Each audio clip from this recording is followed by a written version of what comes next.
Shy Bairns getting out. So if you don't ask, you don't get. I'm definitely not a shy bairn. Look at his eyes. Right, Sheila, you all right if we just crack on? Or do you want to have a wee chat first? Crack on. Right, because I record right from the start, but sometimes people want to have a little chat and sort of get to know each other before we crack on with the podcast. Get to know each other, all cozy and stuff. Oh, isn't that nice? Isn't that so cute?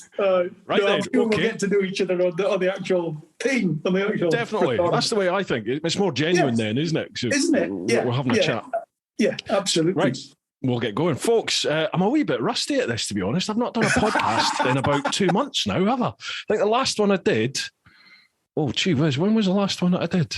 I think it was the Gorilla Biker, right at the start of the year, and then I haven't done one since. So, folks, welcome back to Brew Time. This is episode 78, and we have Gus Dixon, Man Cave Makings. Hello, everybody. For those that may not see the face, but see the voice, or hear the voice and don't know what the face looks like, here and there. No, it might not sound it, but Gus and I are pretty much from the same sort of neck of the woods, really, aren't we? Well, yeah, Aberdeen kind of area is ish. But you're whereabouts are you like, or where are you from originally? Well, now here's the big bone of contention, because I'm not originally from Aberdeen. Are you not? No, I'm not actually a born and bred Scot either. Oh wow, what? Yes, I know. Revelation 101. I mean, 2 seconds into the podcast. That's it. Get him off. Right, get him off. He's done here. Yeah, so I came to Aberdeen when I was awfully wee. So I've been in Aberdeen all my life, all of my memorable life anyway. So I class myself very much as Scottish. I've been here all my life, but I was actually born in Newcastle. So, right. So a Geordie by birth only. A slight grazing past as I left and headed north with the family, and we've been here ever since. So I've brought up all my family here, and so yeah, I've been here a long time. All right, so you're still up in the northeast. I wasn't sure if you'd moved away or no, still here, still in the old Blue Toon. Oh well, no, Blue Toon's slightly north. That's near where I'm from. Yeah. That's Peterhead. That's proper dark stuff. But I'm from in between Peterhead and the Broch, Fraserburgh. I'm from Mintlaw. Oh, you're from the Mintlaws. I was out there not long ago picking up a ladder. Never mind. But yeah, Mintlaws. Yeah, that's fighting territory. That, you know what I mean? That's right in there. There's nothing there. Do you know what? Contact sport bars. That's about it. Mintlaw, for those not in the know, Mintlaw comes, I think the original name was Mintlach. I think it's part is it Gaelic or Doric or whatever it is? Norse, probably. Probably is, yeah. And it means flat, boggy land. That'll give you an idea what what my home village is. That's actually pretty accurate. Definitely. Right, folks. Man Cave Makings. Well, Gus, you sort of came on my radar, not on YouTube originally, but through Instagram. Through sort of lockdown, it was all your Instagram stories of these incredible things that you were making. And by making, I mean like properly making, fabricating. You were welding, you were doing carpentry, joinery, you were doing all sorts and just creating these stunning works of art. The level of detail you go into is just, it's incredible. I mean, what is it all about? You'll make me blush here, you know what I mean? You can't have to say it to the grind here, but thank you very much. That's a wonderful thing. It's a lovely thing to say. Thank you. But it's the passion you've got for it. It just spills over, through you and your content. And you can't help but just look and think, oh my God, I want to do that. That's something I want to be able to do. It's amazing. How'd you get into it? I mean, is that your sort of work background, or is this just a hobby which you've got an incredible gift for, or what is it? So yeah, I'm really glad that you're my passion comes out and across in screen and all the rest of it. Because me looking in from outwards, you're always like, you're thinking to yourself, the amount of content I've deleted because I always think it's way over the top, or something like that. Somebody asked me a while ago, have you ever thought about doing a bloopers reel? And I've thought to myself, no. Have you not? No. I have, but like to a much lesser degree of all of the kind of stuff that does go wrong and all the rest of it. But then people, say, oh, your passion and all the rest of it. You should see some of the outtakes of this stuff, because I do want to get that passion across. I do want to get that energy across, because what I do in my workshop, I am passionate about. I've only found this passion, I guess, for sharing my knowledge and content and all the rest of it in the last few years. I mean, I haven't been on Instagram for 10 years or something like that. I've only been on Instagram for a short while in relative terms, and YouTube for a few years before that. So yeah, I guess I'm really chuffed that when people say that to me about, it's you're just so enthusiastic about it. Well, I think that's why I enjoy most people's content. It's certainly why I engage with your YouTube content, because, what you do, your passion for it, and how you come across is why I watch what you do.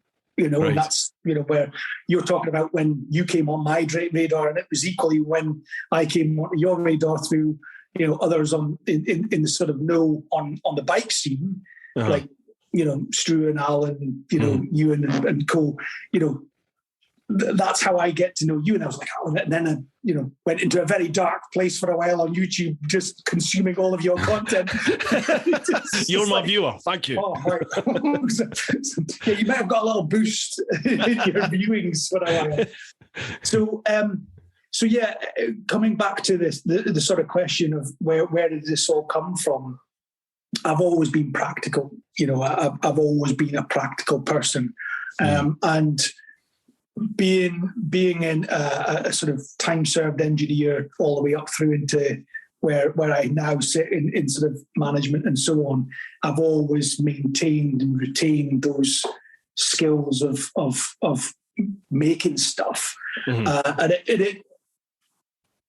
it wasn't until many years ago now, I guess, that I thought, just start sharing this content on YouTube, or I wonder if it would help somebody out, because I see other people doing that, and I'm thinking to myself, well, when I need to know something, I don't go to a library anymore. Nobody does that. They just open up just open up their iPhone, jump on YouTube or Instagram or whatever.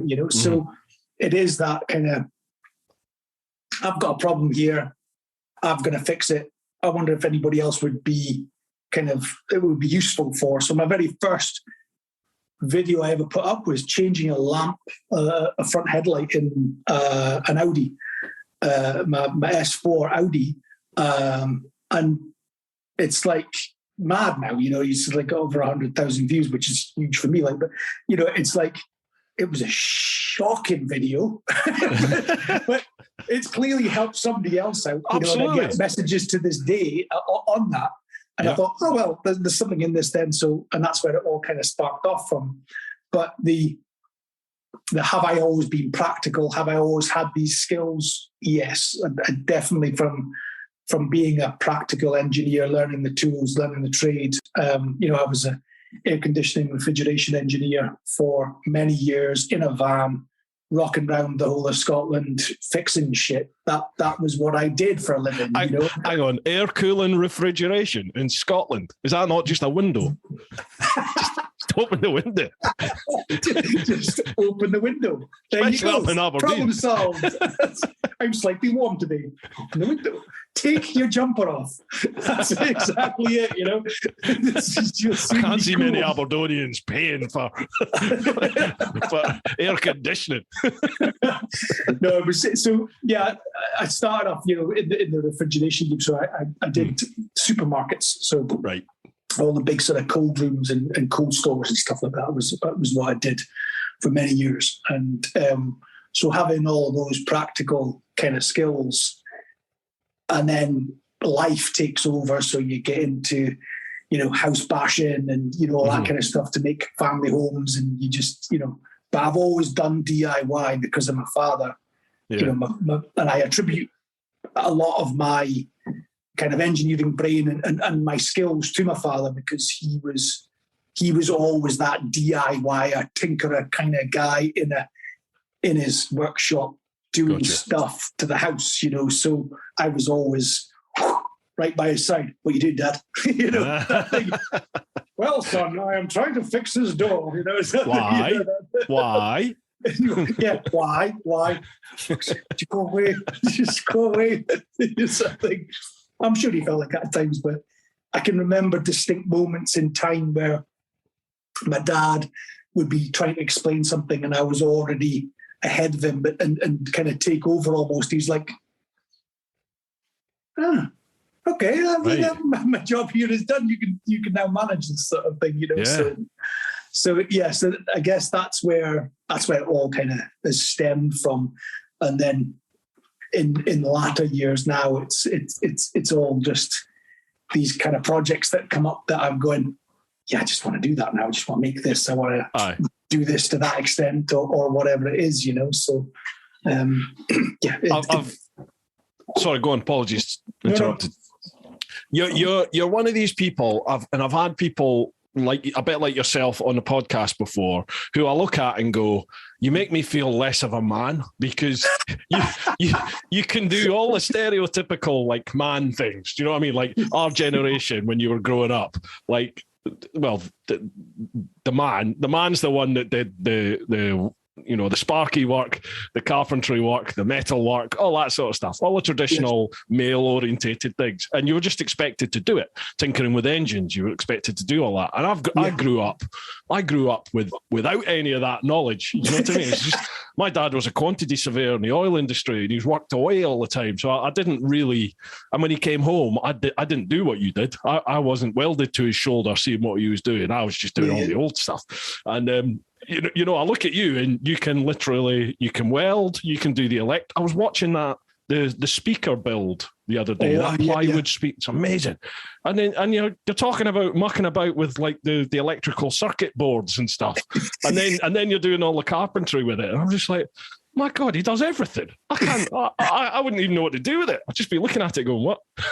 The Swiss Army knife of makers. Like, and but that's it, though, isn't it? I mean, but my skill sets are completely different to your skill sets. But what you do, I can't do. So, that it's just how life works, isn't it? And I get to that kind of same conversation with my daughters or whatever when they're like, yeah, you just press this button and it does this, and this digital stuff, all that kind of magumba. Isn't that infuriating when they do that? My son does it.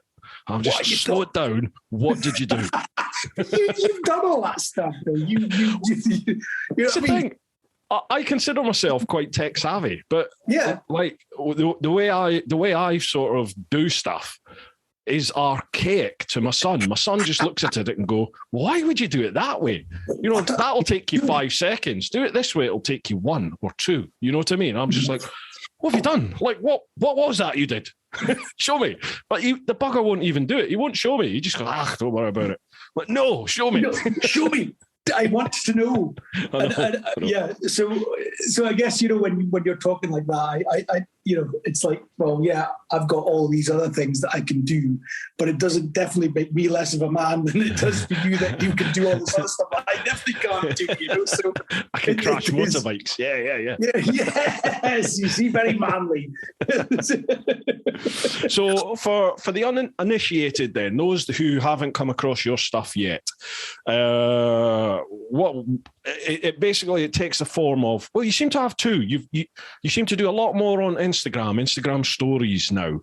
I noticed on your YouTube, it's like a year old, I think, the last YouTube vid you did. Yeah. But certainly on your YouTube, it takes the form of like a time-lapse style. You'll introduce something that you're going to do, and then there's like a time-lapse style showing basically sped up steps of what you did in order to achieve the end result, and then you'll give a wee synopsis at the end about what you've done.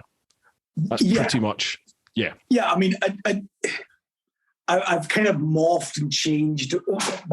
Like, if anybody's here going to go and do a deep dive into Man Cave making YouTube, literally, there's 6 videos. You know what I mean? It's like, it's not going to take you that long. There's not very many there. And if you look at the very early stuff versus the sort of the later stuff, there's a different style and all the rest of it, because, you know, I wanted them to become, you know, a lot more polished, a lot more professional. You know, I changed, you know, camera and sound and, you know, doing all this stuff, and then editing, and then trying to do, you know, engaging stuff, and, you know, and that's why YouTube for me has slowed to a, you know, glacial pace, because it's the time involved in making what I want to make to the standard I want to make just takes so long to do. Plus, like on Instagram, it's all on your mobile phone type of stuff. It's all in that vertical format where you just speak to the camera, turn it around, kind of blah, blah, blah, and it's done. Whereas YouTube's on the 16:9, it's, you know, it's all that stuff to kind of contemplate with.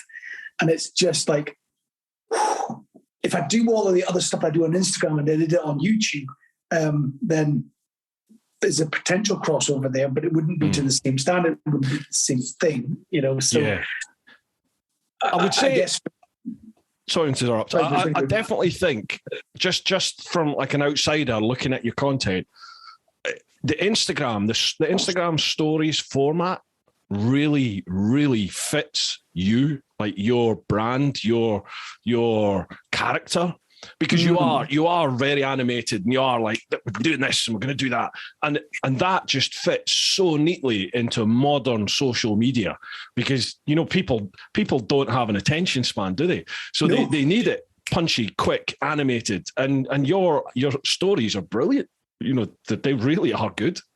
Oh, thank you. I don't think I've ever kind of associated the two together in a different format, because they are. I've never had that distinction before. Nobody's kind of linked those two to say, well, YouTube is different to your Instagram. Your Instagram is this, the YouTube is that. And I guess I'll kind of think about that later on maybe, and just think, well, is there a crossover there? Is there something that you could do on that YouTube space? Because I really do enjoy the YouTube space.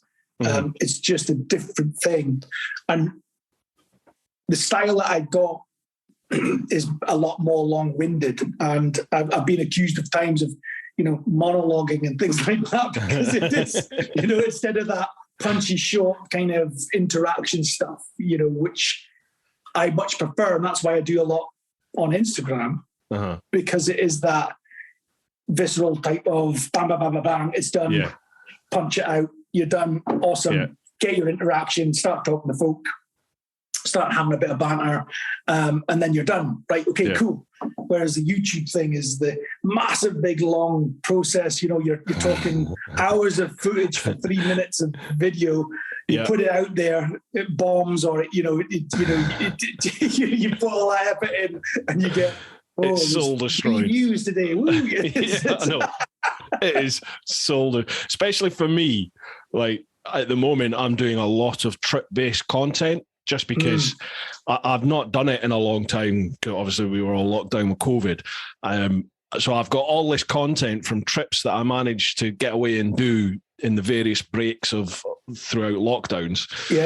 And now, like, one of my sponsors, they have the Slovenian wing. Well, now they want the videos out so they can start marketing for the summer traffic to come to them in Slovenia. And those trip videos take so long to edit, like you literally 4 or 5 solid days. And as you said, I know they don't get anywhere near the views that bike stuff gets, like bike reviews and things like that. And it is soul destroying, because especially sorry to string this out, I'm waffling now. Especially when you have a series of vids. If you have one or two in a tour, they tend to do well. The views will generally hover around the same for them. They're okay. But I've just done one with 6 episodes in it, and you can just watch the first 2 do quite well, and then it just goes. And the last one, you might get 4 people watching it. You're like, a week's work. You're like, just go, it's different. No, just give me a bite to review. Yeah, so that must be very frustrating, you know what I mean? So going back to your comment on the style of YouTube, I always wanted to do instructional type of informative videos rather than entertainment, on YouTube. Yeah. I felt that, there's space enough for everybody, and it depends on whether you want a platform to grow from or earn money from, or, all that kind of stuff comes into play when you're talking about YouTube, Instagram to a lesser extent. But all I really wanted to do with YouTube, and I still stay true to that, really is just getting information or getting my knowledge out, and then hopefully sharing that with somebody that wants to use it for something that they want to do. Gotcha. Similar, the same, or can take some system process that I'm showing and apply it to something else, that was my whole aim out of the YouTube thing. And that's kind of different to my Instagram stuff, but similar.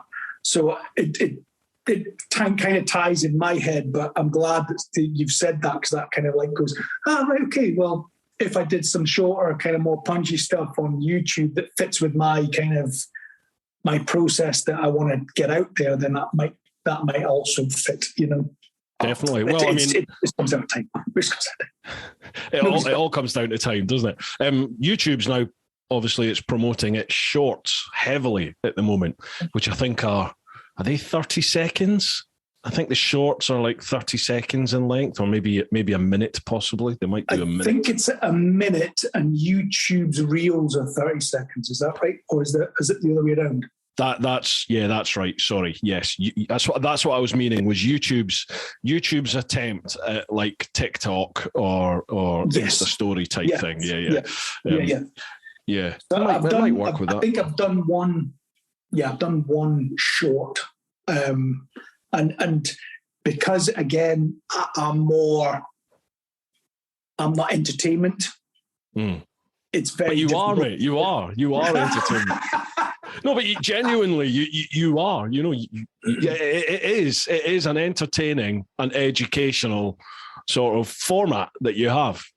Maybe you don't realise that, but it is. You yourself are entertaining. You're engaging. Just your mannerisms that engages the viewer for sure. And then the stuff that you create, it's visually like outstanding. You look at it and just go, my God, that's amazing. But because you're documenting the whole process, you're almost, you watch it from conception right through to birth almost, and it's it's amazing. It's awesome to watch. I love it. I genuinely love it. So we've messaged each other and spoke with each other offline, and through those messages, and I always kind of, you've been honest to say, like, would you stop doing this, because my missus is going to catch on, and she's start asking me to do these things, so stop it, But I really appreciate that. I really appreciate I appreciate anybody that reaches out to me and just says, thanks for sharing this, or what you're doing is great. It just encourages me to do more of the same. Good. So yeah, I'm never very good at taking kind of, the kudos. I'm a bit sort of shy when it comes to that, because it's like, oh right, okay. I know exactly what you mean. It's. I think anyone that turns around and goes, yeah, I deserve all of that. Yeah, I would probably distance myself from something like that for sure. Exactly. For sure. Right, where stop having beer. You know what I mean? So, yeah, 2 more cans. Right? Do you know what? I'm fucking bee's knees. Actually, I am. See me. I'm awesome. Great. Just great. Just put me down as great. So, right, dude. if you've seen the format of this before, I tend to whack out on my socials to say, such and such is coming on the podcast. Leave your questions in the comments and off we go. So I always start with my Patreon, and then we've got Instagram and Facebook as well. I'm going to try a slightly different format this week or from now on, in the sense of normally I do my sort of sponsor readouts after the podcast. I do them privately, and it's only for the audio format. Right. However, I think I'm probably doing some of them, the sponsors, as disservice, and it should really be in the video format as well. So rather than me just like cutting from us chatting to one of me filmed at another time going through my sponsor blurb, are you all right if I just sprinkle it throughout the whole chat? I think absolutely, just go with whatever you need to do, my friend, because Bruce, sponsorship when you're at your level and that thing is such an important part of the whole process. You know what I mean? It's how you support the whole thing. You know what I mean? Yeah. So absolutely. Appreciate it.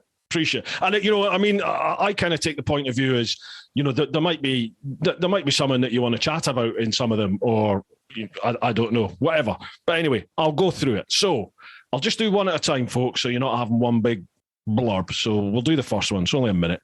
First one is Inov. Now, Inov sponsor the main TeapotOne channel as well. They specialize in the dash cam systems, the front and rear cameras that you can put on your bikes.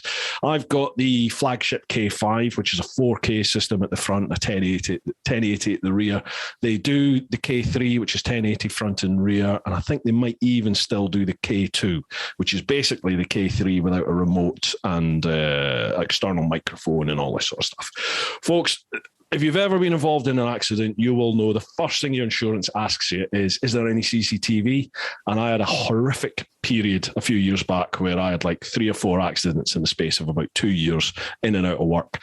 And I didn't have any of my cameras running at all at the time. And I got stung for at least 2 of those accidents. So now I've got this system running. It's totally autonomous. The second you turn the ignition on, it's there, it's working.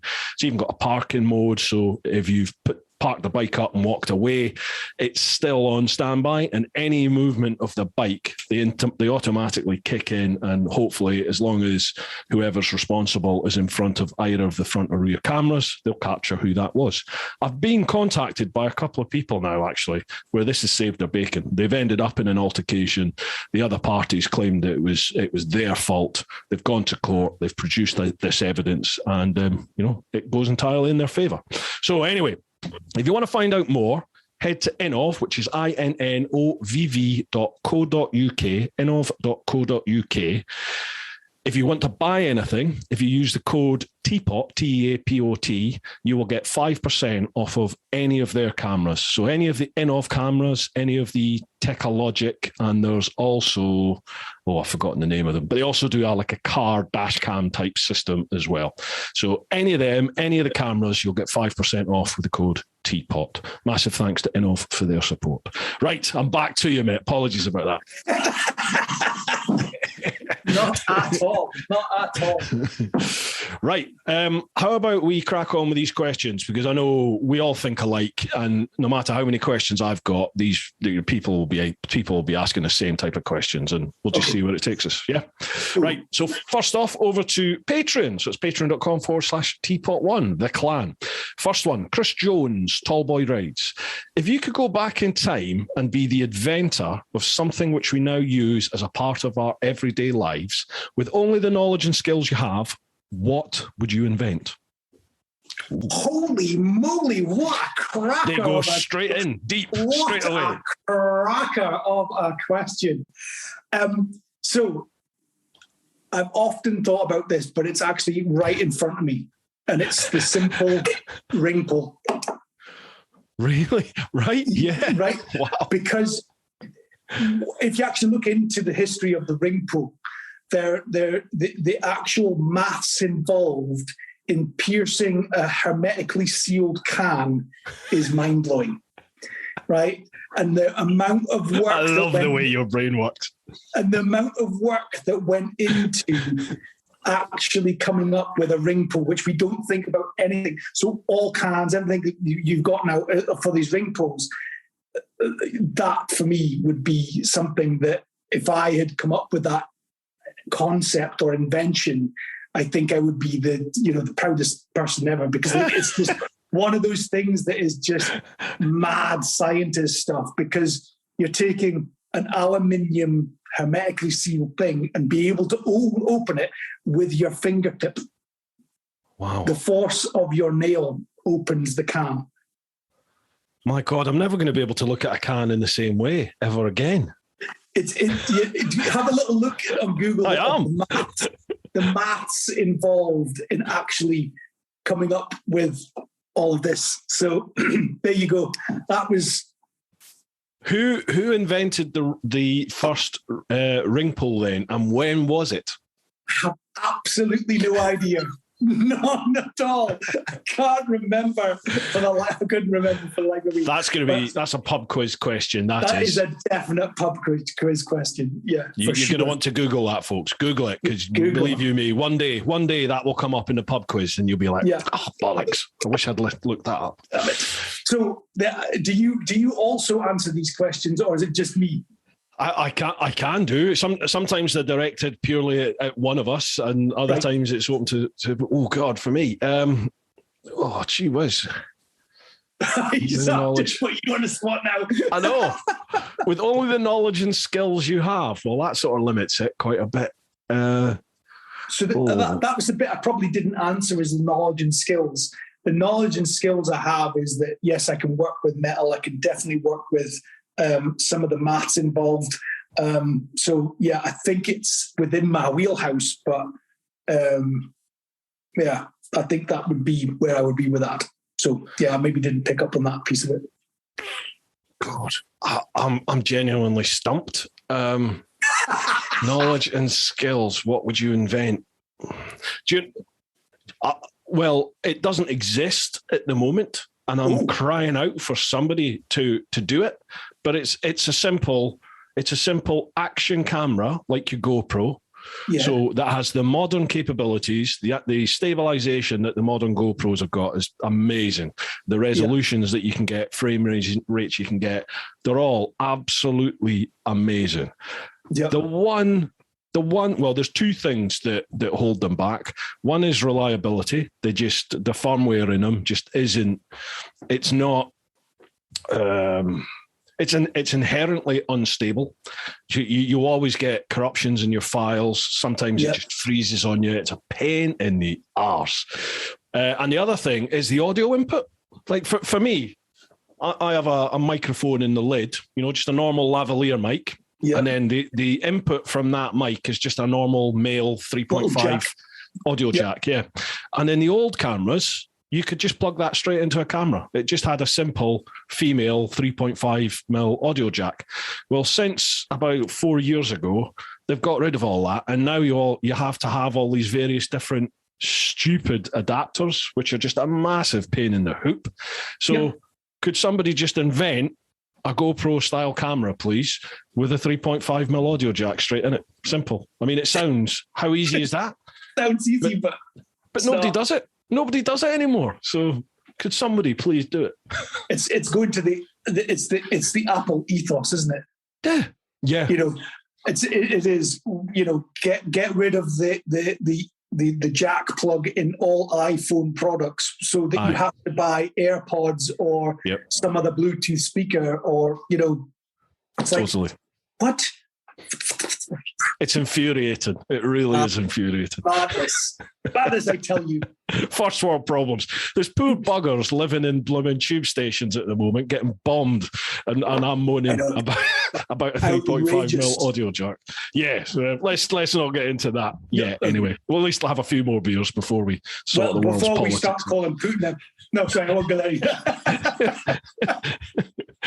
Next question. Next question. Cheers for that, Chris. Thanks very much for that question, pal. Next one. Ollie Rye. Hi, gents. Hope you're both well and glad to finally see you're back in the podcast game, Bruce. Cheers, Ollie. Thank you. Apologies about the delay. Question. What is your most satisfying creation that you've made? That was going to be one of mine. That was going to be one of yours, was it? My most satisfying creations.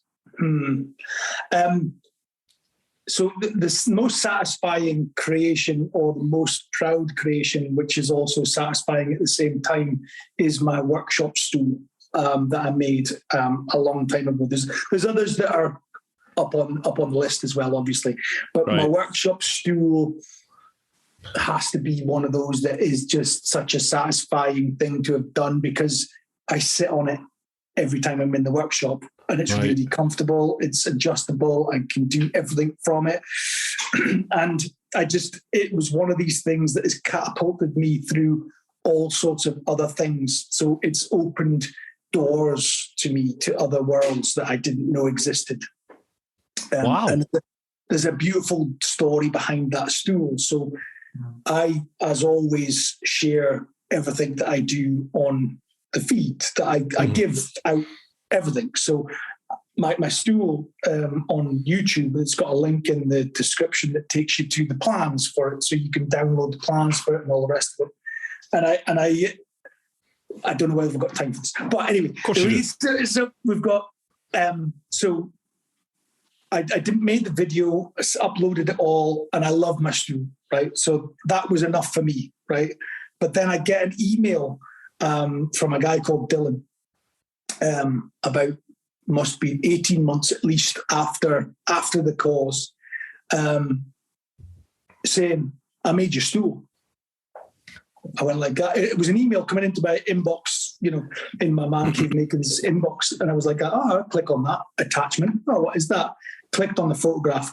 Poof, up pops 15 of my stools in a technical college in Missouri in the USA, who have made my stool as part of their class project for their year out of this technical college. And then now I'm embroiled with the technical college, and I've got a great relationship with Joe Candela, the professor of welding there, and I speak to them, and all of that could not have happened without this one video that they came across and went, I'm going to make this guy's stool. So they made them for the whole class. They made them for the whole school. So, and it's just like that for me, just like completely just melted my brain. It was just that for me, that is what social media should be used for. That's positive sort of impact that it can have on the world, on everyone around the world. I think it's incredible. And then you have the polar opposite, don't you? Unfortunately, but the positives I think are amazing. What it allows you to do. Yeah, and I just always remark back to that process of me just thinking, because I needed to make one, so I made my stool. I was thinking, well, somebody else might like to make something like this, and so I'll just put it out there. And brilliant. I think for me, most of the things that I put out there are just putting out there. I just put them out there and see what happens, because I just love it. I just love what I do when that kind of idea comes in my head, and then wow, this whole thing is now generated out, and I get emails and I get invitations to stuff, and and it's just this beautiful type of organic thing that was created just because of one simple video thing that I needed to make one anyway. I've said this so many times on especially on the podcast now. I've become a real hippie these days compared to what I was certainly in my younger days, in the sense of everything was black and white for me before. Right. I would say certainly up until how far are we in? We're 40 minutes into the podcast. I'll mention it. Up until the world trip. I think right up until that point, everything was black and white for me. It was just logical and bang, bang, bang, bang, bang. There's good, there's bad. There's good people, there's bad people. Blah, blah, blah. That's just the way it is. I didn't entertain spirituality. I didn't entertain like things that you just can't compute. Anything that wasn't logical to me. It was just daff. Yeah, get out of there. Magamba, rubbish. Absolutely, yeah. And definitely in the last few years, I don't know why, but I've just become, I just think things things happen sometimes that you just can't explain, can you? And No. the whole yin and yang and the whole karma thing. And I think if you put positivity out there, you know, if you do good, if you're just good and you put stuff out for other people, I just think it comes back. It has a way of coming back to you. Okay, you'll get the odd kick in the nuts, but it's weird, isn't it? Yeah. If you take the kick in the nuts as a negative, then you know, because some people pay for that shit. You know what I mean? So you know, I've seen some videos. Yeah. It's all perspective at the end of the day, isn't it? I mean, at the end of the day. But yeah, I think I totally agree with that principle of you know, putting stuff out there and being positive and trying to do good. I think good comes back at you more than the kick in the nuts. Absolutely. You know? Absolutely. And I've never classed myself, you know, I'm not a religious person, but I'm quite a spiritual person, if that kind of, and spirituality has many guises and for many different people in different mindsets, you know. So, so I feel you there with when you come back to that in recent times. So do you class yourself as a spiritual person, or do you class yourself as more thinking about how you are within the world? I definitely think I'm becoming more spiritual as the older I get. I'm not religious. But even you know, the thought of there being some deity up there, you know, someone way out there who's built all this, the logical side of my head, every part of my brain just goes, don't be ridiculous. You know, we're just a freak chemical, physical reaction. This is just what's happened. But then there's other parts of me that just go, just the way things have worked out and happened through my own life, things that I've experienced and seen and just not endured, experience. That's the best word. It just makes me think. There's got to be more to this. There has to be more to this. You know, I don't know. It could be wishy-washy. I don't know, but I definitely find myself questioning it a lot more and being a lot more open to all manner of different things. Yeah. You know, I wouldn't say I'm like a full-on believer in lots of different things, but I'm open to it. Yeah, and I think that's me as well. I think I'm very open to that fact, and I class myself as quite spiritual when it comes to that kind of thing. But like you, I'm not religious, but I really respect people that are. Yeah, definitely. And that's where I come back to this kind of love is love, you know, kind of idea that it doesn't really matter which way you choose to express that out in whatever form you want to. It's still the same kind of thing. It's still that kind of love is love. I kind of I think negativity and hate for sure is toxic. You know, I find myself sometimes getting into quite a negative frame of mind for generally it's financially. Genuinely it's because I'm really in no man's land for me at the moment, having jumped from the old bill to being self-employed. I've never been in this world before, and I hate the financial insecurity side of it, you know, because I'm not at a stage where I have excess money coming in every month that will allow me to sort of build a battle fund up. I literally cover my outgoings pretty much every month. That's it. You know, I'm treading water. And although we've just gone through COVID, so I didn't expect anything else. But it's like I find myself feeling quite negative sometimes. You know, when you look at the bank balance towards the end of the month, and I'm like, oh, Jesus Christ, all I need is for one or two links in the chain to not come through next month and I'm foobarred here. And I can feel you start spiraling. It affects everything. You know, it affects my creativity in terms of what I'm going to create and the videos that I'm going to do, my productivity. It just affects everything. And you just, once you flip that and you start having a positive mindset to stuff, the phone starts ringing. I get emails through from people going, something else is happening here. It's incredible. Yeah. I don't, there's no logic to it. Yeah, that's where that comes in, isn't it? It's there's definitely something else at play here. It can't just be. Yeah. Or is it just that now you're in a more positive mindset? Are you more open and receptive to possible like business ideas, or are you just in a better mindset to make use of any opportunities which perhaps you might not have identified before when you weren't in the mindset? I don't know. That's the logical part of my brain going. But that's so true. So my daughter, my youngest daughter, I've tried to instill in her the power of yes. Mm. Yeah.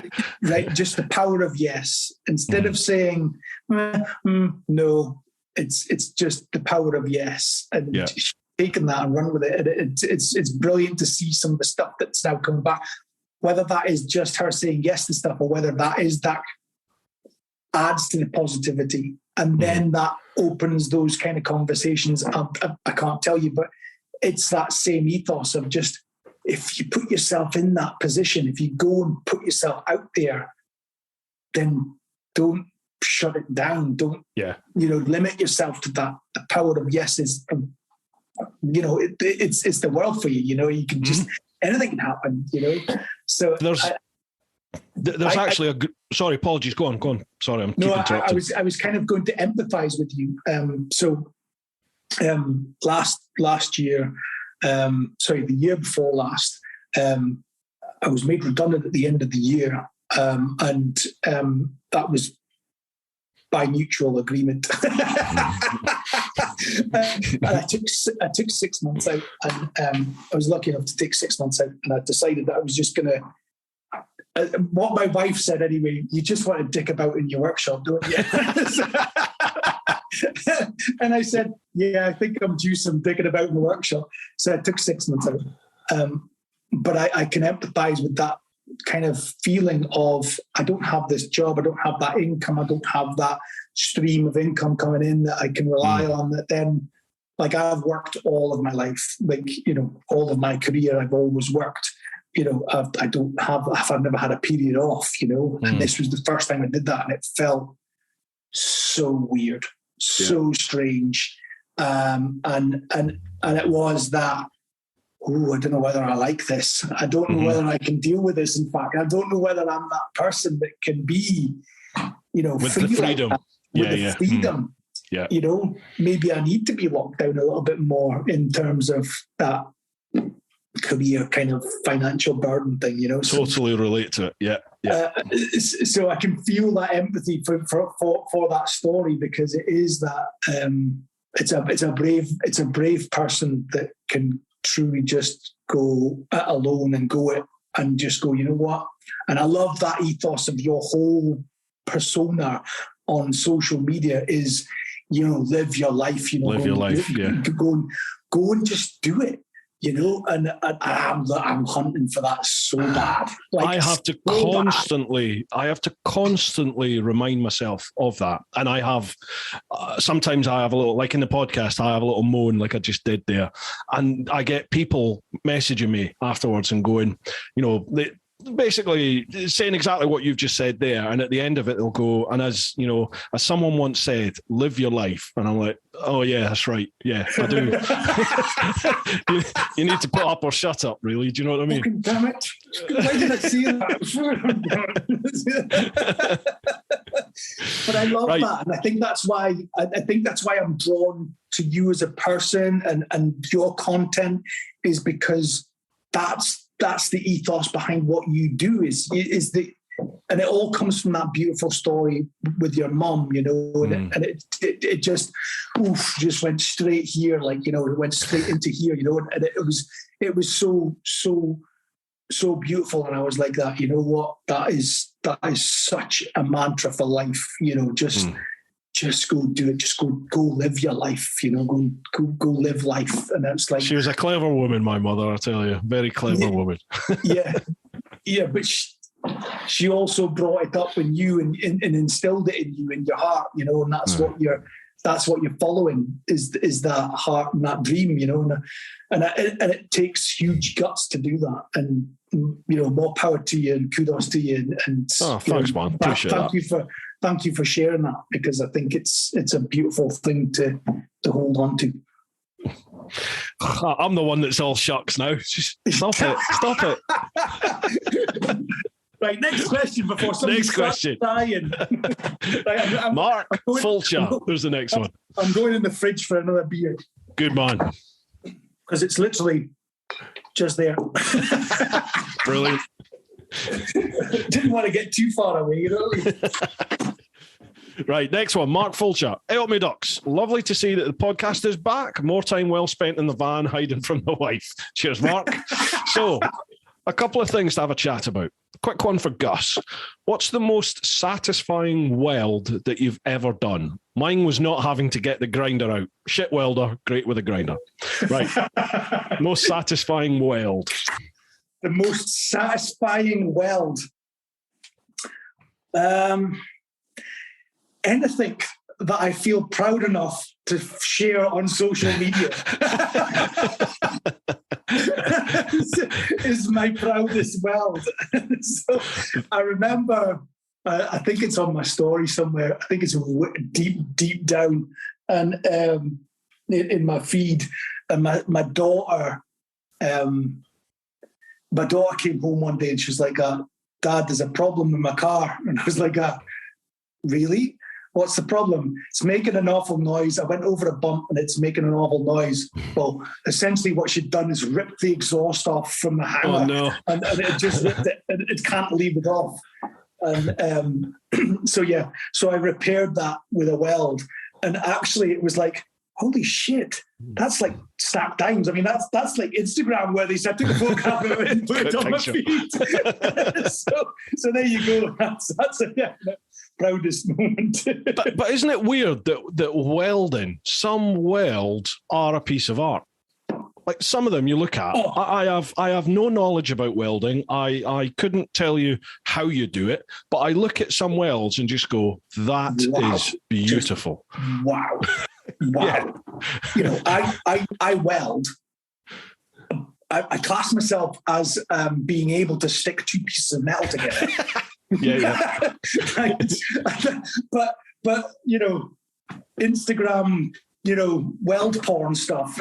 No, I am not that person. You know, that can make decent welds, but they don't particularly look great. But I'm all right with that.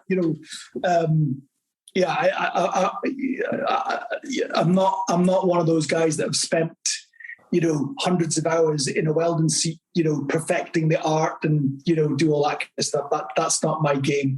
But I absolutely love it to watch somebody, with that skill and what they turn out. It's just like a...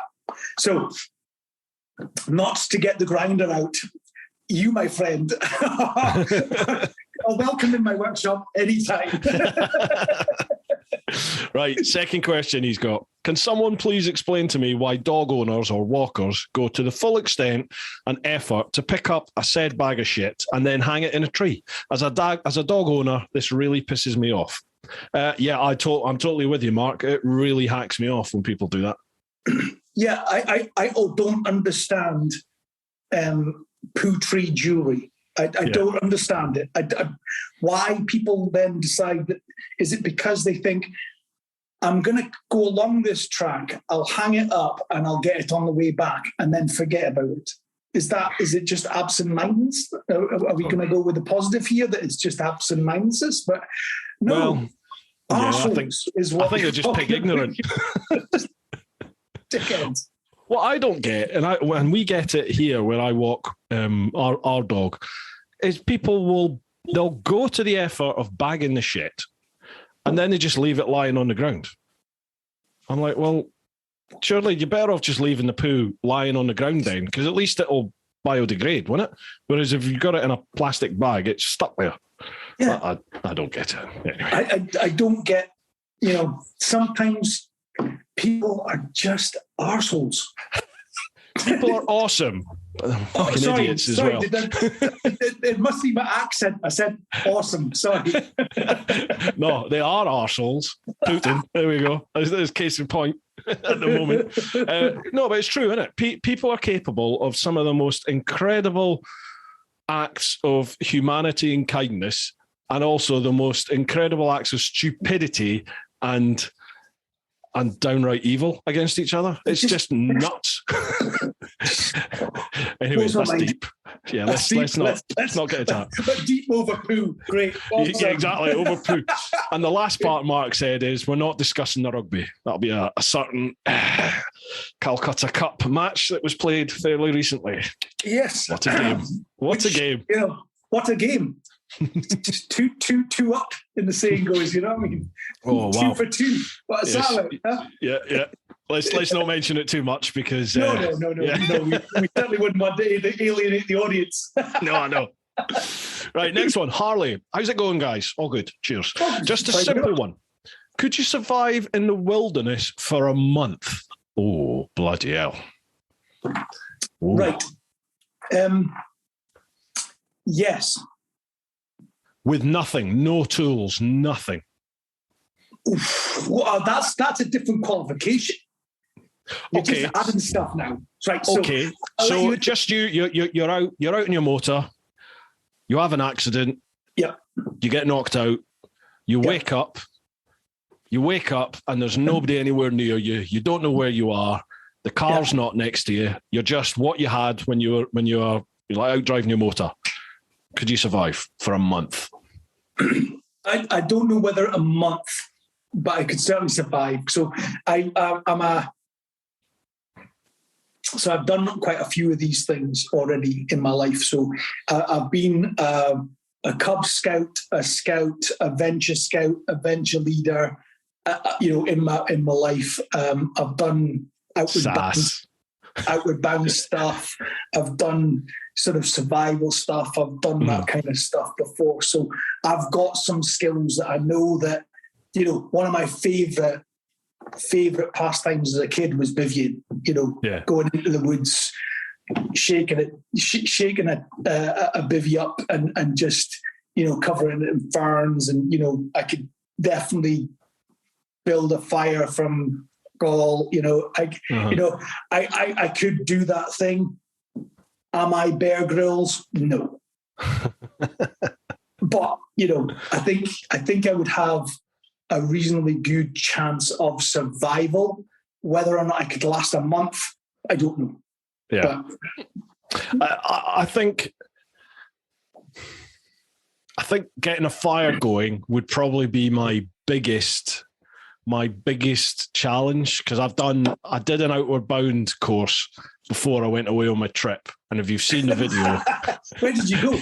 Which outward bound did you go to? Well, it was a mate of mine he's actually ex-regiment, he's actually ex-SAS. So he'd started up this sort of hostile environment training.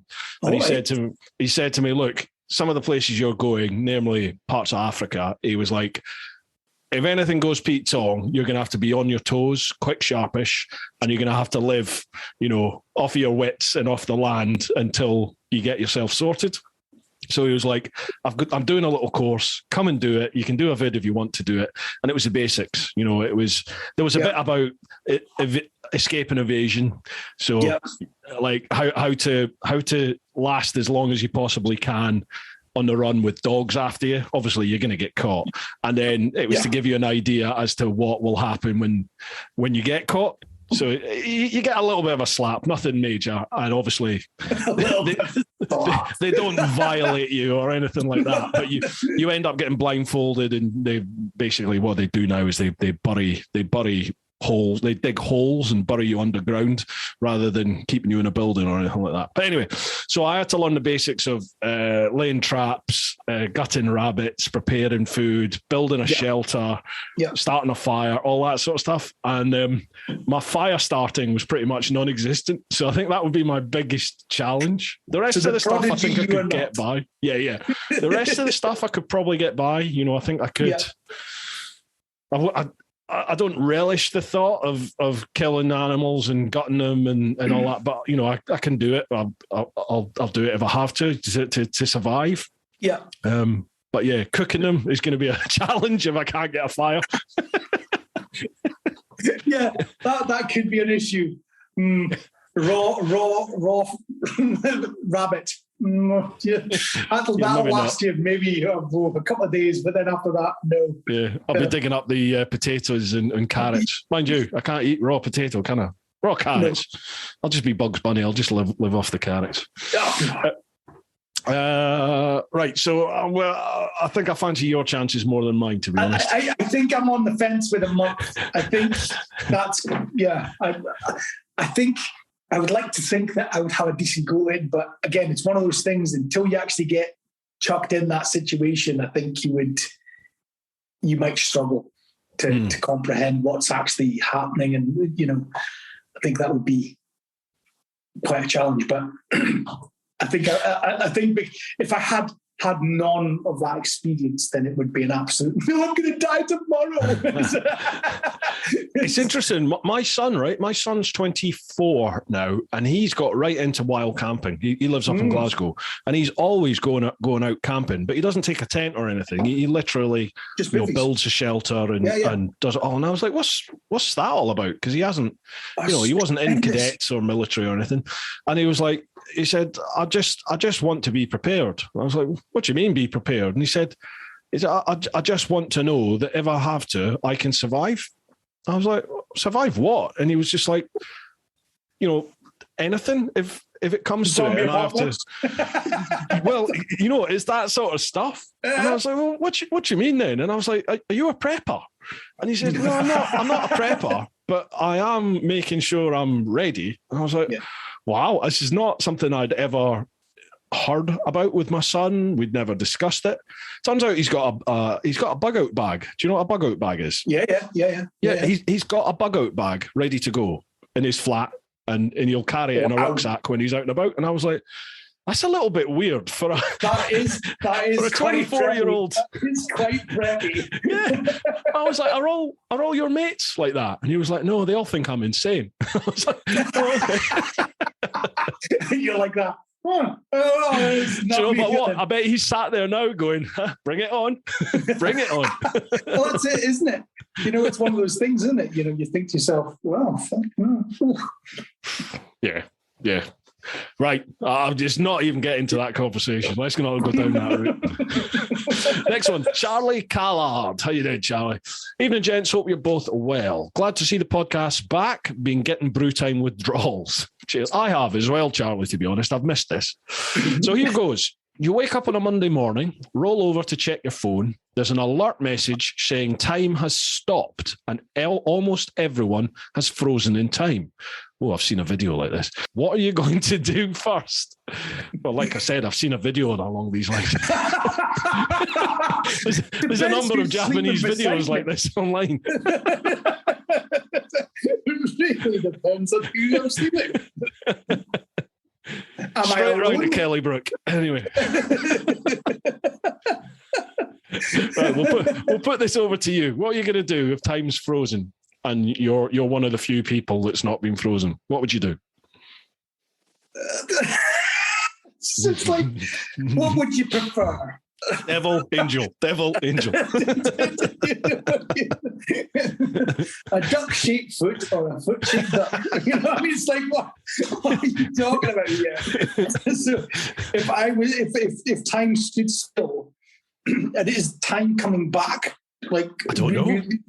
It's like, if time stood still and you're forever stuck in that time moment, so it's like Groundhog Day, is it? So no, I think he means like everything is just frozen in time. So like everybody's just frozen on the spot, but you can still move around. I'm assuming. So then you just get really mischievous and start putting people in all sorts of weird, wonderful positions in case they start waking up. You know what I mean?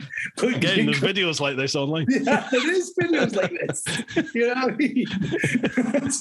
But you get bored of that eventually, wouldn't you? Yeah. And I guess you have to find other people that maybe aren't frozen.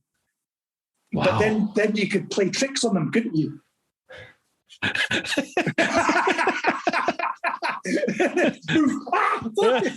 know what I mean? Give him a heart attack, then that's one less person that's alive. Yeah, exactly. You know what I mean? What did you die of? I was frozen. All right. What did you die of? Heart attack from him fucking scaring me. You know? Some fucking idiot pretending he was frozen. So yeah, a weird question, and I'm not sure how to answer it. Very. Other than I would get mischievous first, and then get bored really quickly.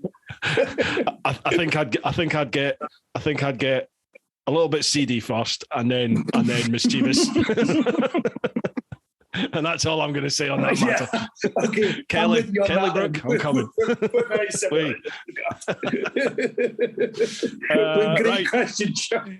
It's a great question, Charlie. Yeah, it was Charlie. Yeah. Going to end up in jail now. Jesus. Yeah, I know. Stuart Bailey, you receive a phone call from Bruce inviting you to a clan meetup. That's something we do on Patreon. Like everyone that's on Patreon, I do. Generally, they're weekend meetups. We'll post up and we'll vote what part of the country we're going to go to, and we go there en masse on the bikes and have a big ride out, and then like stay over in a hotel and to get pissed, basically have a crack.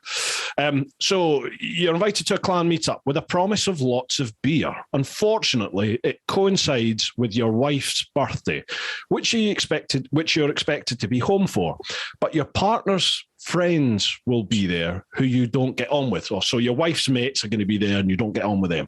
On top of that, you have a work deadline which is due the following day and which you're already 2 days behind on work.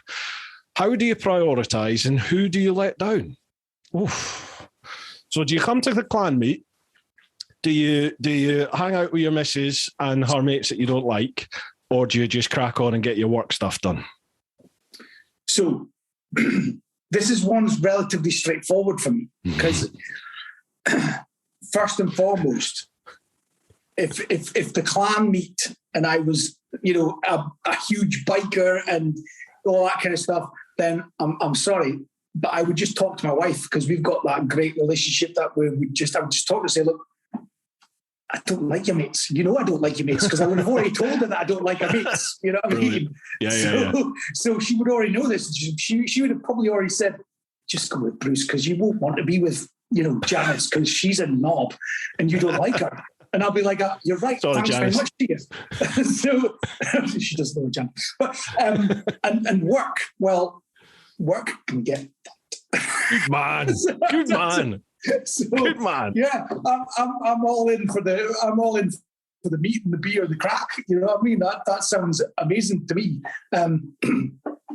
The 2 day kind of, because you're a data man and you like processes and stuff like that, you might resonate with this anyway. It's very unusual that I will be 2 days late for anything. So that's unlikely to happen. So I'm definitely going to the clan meetup. It's interesting. I'm the opposite. I'm almost always. I might not be late, but I always leave stuff to the last minute. I'm terrible for it. I put stuff off, and then it's like it has to be done, and then I'm just like, whang, let's get it done now. Why is that? Is that pressure that you like working under pressure, that you like working to the deadline, or how is it that comes about? I don't know. I genuinely don't know. I used to think I worked better under pressure, but I've found now in my new role, as a video creator, video editor, I'll say. You struggled with that. I love that. Yeah, because I don't content creator. You're amazing. But I don't class myself as that. I kind of. I don't know. I don't know. I'm really struggling with what I am and what I do at the moment. I don't know what it is I do, and what am I providing people? I don't know at the moment. It's weird. I think I know. It's the content creation. It is that whole process from end to end, from entertainment to information to content to the creation to everything that goes along with that. You could be classed as an artist. I've been called a piss artist a few times, for sure. Yeah, I think I genuinely do. I think I work better under pressure. Certainly when there's a deadline coming up, it sort of makes me focus a lot more. And I find I become much more productive, because when I don't have a deadline, I just sort of float along, really. And, you know, I'll spend a couple of hours doing a bit of editing, and then, you know, next thing you know, you've spent an hour looking at blooming sharks at the moment on TikTok or Instagram. I seem to be fascinated with sharks and lose hours of my life just watching them on videos. But when there's a deadline and it's like, right, this has to be done, I get shit done. I get it done then. Yeah. But I don't like being in a rush. I don't like the thought of, oh my God, I've got to get this done. Yeah. But I seem to work better that way. Under that deadline pressure. Yeah. So my eldest daughter, she's all about the lastminute.com. Like, everything is last minute, but she works so much better at that level of everything is bunched to the end, you know. Her degrees have all been, you know, bunched towards the end of, you know, everything is just really stress head, you know.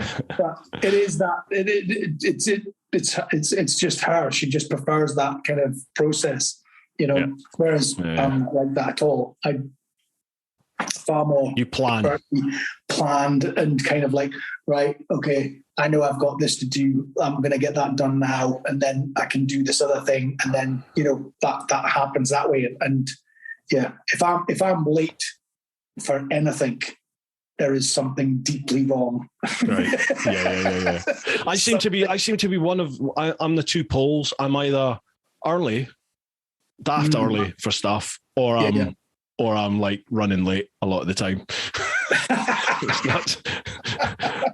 Even meeting up with my mates to go on a bike, like we'll plan to meet up at 10, and they all know that I'll rock up at like 10 past, quarter past. It's just that's not too bad, you know. Yeah, that's not too bad, as long as it's not like, you know, half an hour late or something like that. Well, that has been known as well, yeah. Right, good question, that one. That was Stuart Bailey. Good one. Right, we'll jump to a quick sponsor readout. We are also sponsored by the Influencer Store. This is a bit of a readout, folks. The Influencer Store helps you build your brand, big or small, providing you with a solution and apparel.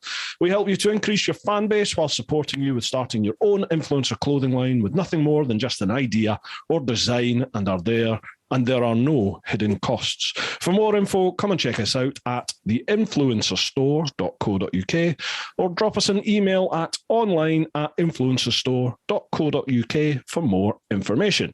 Now, folks, Influencer Store, they handle all my merchandise. So if you've been to teapotone.com, if you've bought any of the T-shirts, is that Nationals T-shirt? If you've bought any of the T-shirts, what? Man Cave Makers? Show your nipple. They handle all my merch. So that is the Influencer Store there. If you have any issues at all with any of the merch, drop them a line online at influencerstore.co.uk. Or if you've got your own brand, your own website, your own channel, and you're thinking about having some merch or some sort of brand identity thing going on social media, drop them a line. Tell them TeapotOne sent you. Right. Next question is Justin, Geek and Cycle. Hello, gents. I hope you're both well. All good. Cheers, Justin. I actually am today. Thank you. Excellent. Gus, you obviously find inspiration in places and things that others either don't or can't.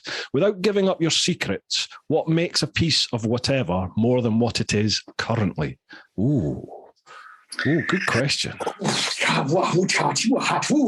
That's deep almost. I mean, it is. So the example that instantly jumped to my brain there was an example of me being on holiday and seeing something that then inspired a build. Lamppost. A lamppost. I watched that yesterday, I think it was. So you're the one person that's watching my content. So yeah, good question. And the question is visceral for me in terms of how it works in my brain. So most of my stuff comes from functionality. So functional art is what I make and what I do. It always has an nth degree. So it always has to end up as something. It's not usually just an object. It usually has some kind of function to it.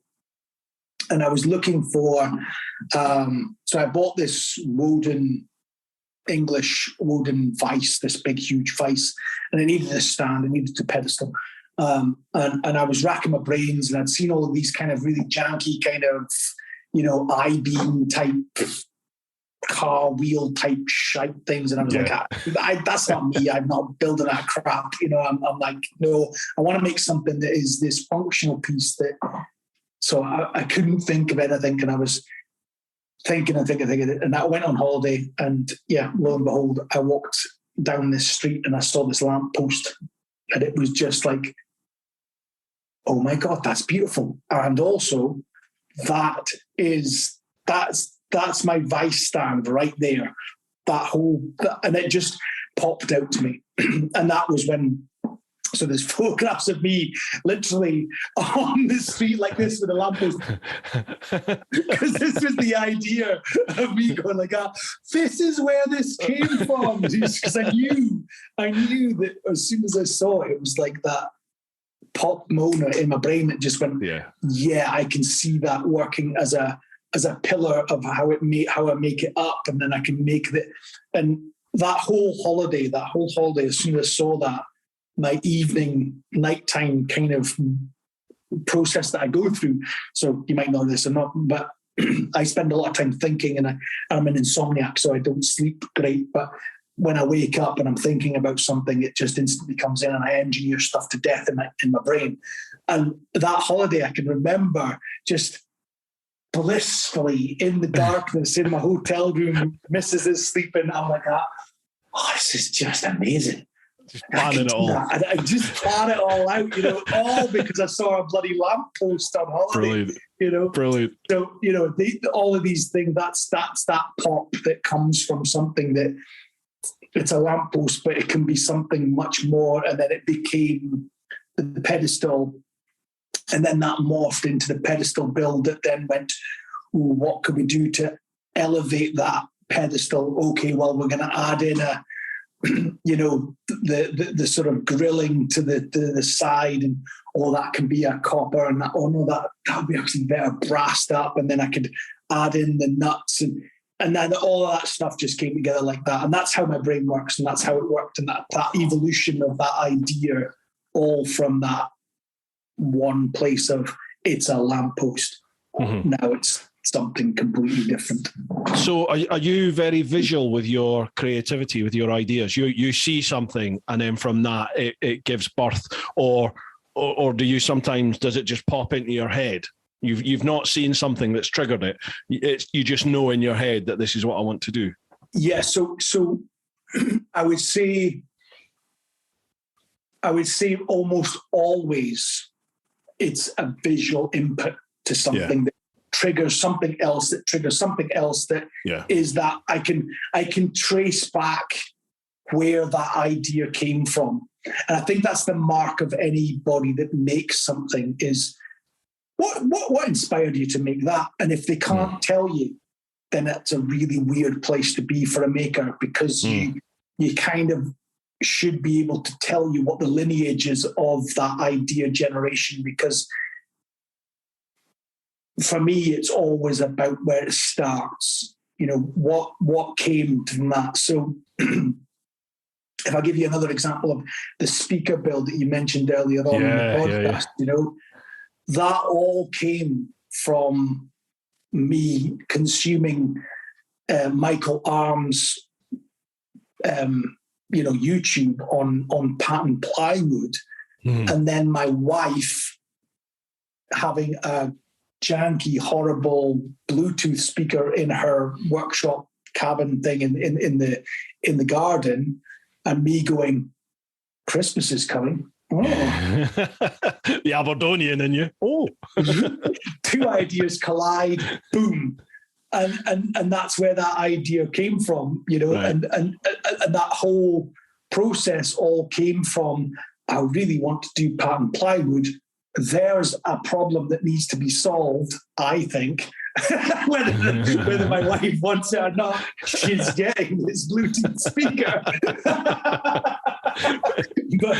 but lo and behold, that's when then this brain of mine kicks in, and it takes over for months on end when I'm engineering this shit in my bed at 3 o'clock in the morning, and I'm like, oh god, I gotta get some sleep, And, folks, you've got to check out the Man Cave Makings YouTube. You've got to check it out anyway, but have a look at this patterned ply Bluetooth speaker. It's amazing. It's beautiful. I mean, it is beautiful what you create. Gorgeous. Thank you. I really appreciate that, Bruce. Really do. So yeah. So to answer the question, yeah, that's something that was just that lamppost, and then came into something else. So I've always been very envious of creative people. Like, I don't consider myself creative at all. I've always been a good copier. I always thought I would be a good forger because I could. Like I was into my art when I was very young, like sort of, I would say up to my mid-teens. I was right into drawing, and I could take a picture and copy it, and do a reasonable effort at copying it. But if someone was to come to me and say, right, can you draw me a picture of, I don't know, a landscape, a countryside landscape or a city landscape, I wouldn't have a clue what to do. But give me one and let me copy it, and I could do a good job of copying it. But I've always struggled with coming up with ideas myself, if you know what I mean. Like it always felt a very laborious process. And I was so envious to watch other people who you could literally just see the creative juices oozing out, musicians and people like that, and they just do this stuff. I was just like, that's amazing. So I feel that I'm not that person either, so really? I'm not that creative. No, I'm always needing some kind of input to that creative process. I'm not the generator of ideas here. So if I hadn't seen that lamppost, for instance, so that is something that exists. Right. The structure is the same. I've essentially copied how that works and applied it to something completely different. You see what I'm saying? It's not that original idea, but I'm taking something that exists and applying it to something else. And that, I think that's more my style, is that, I envy like sort of like there's some big maker names that I envy all the time, because they are those people that come up with those mad ideas that just then create this amazing content. And I'm just like, how do you do that? How? Because I would love to be more creative in that way, that have those more original ideas. But then listening to you, like, but those ideas are kind of original. But to me, I'm like, well, I needed a start for 10, like back in the day of I needed something to start me off as. No, yeah, totally get the that. nucleus of the idea. Yeah, what I tend to find with my video editing now is that, I mean, it probably doesn't come across, but I don't want to be a sheep. I don't want to be one of the flock, and I want to be different. Do you know what I mean? Like I want somebody to be able to watch a video, one of my videos, and go, "Oh, that's Bruce has done that," or it's got my style. But I don't know if I've attained that yet. From an outsider, right? So I'll class myself as that outsider because I'm not a biker. Okay, I've had bikes in the past, and I've ridden bikes in the past. I don't own a license.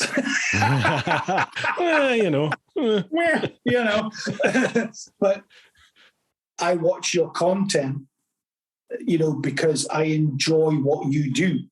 And you definitely, for me, you definitely have a style. You definitely have I could definitely tell you apart from other people. And I like that interaction. I like the way that you present, and I like the way that your videos flow. And I've always said, to other people that follow you and as well within the biker community that I speak to regularly, that's Bruce. That's why we watch, is because of that content, because of how you actually turn up. That's nice. Thank you. So you're telling me about my style. I'm telling you about your style. It's kind of two-way chat, but you do have that engagement. You do have that as a brand. We definitely could tell your video against somebody else's. Oh no, that's Bruce. That's the style. Well, that's nice to know, man. Thank you very much. Cheers, Gus. Cheers. The whole reason I was, I think, coming down that line was that I going back to the copying thing, I get inspiration from other YouTubers, but they're not in the bike world. I don't watch that much bike YouTube, to be honest. Yeah. I watch a lot of like standard vlog type YouTube content and the technical review style channels and things. So I find I watch a lot of them, and I look at, it's a difficult one, because when you're out on a motorbike, it's a totally different video than if you're in an office. If I was to do a review vid being in my office, then I can control the lighting, I can control the colouring, I can control the sound. But when you're out on a bike, it changes. It's a dynamic environment. It's constantly changing all the time, isn't it? But I tend to find what I do now is I look at how people are editing and what transitions they're using, and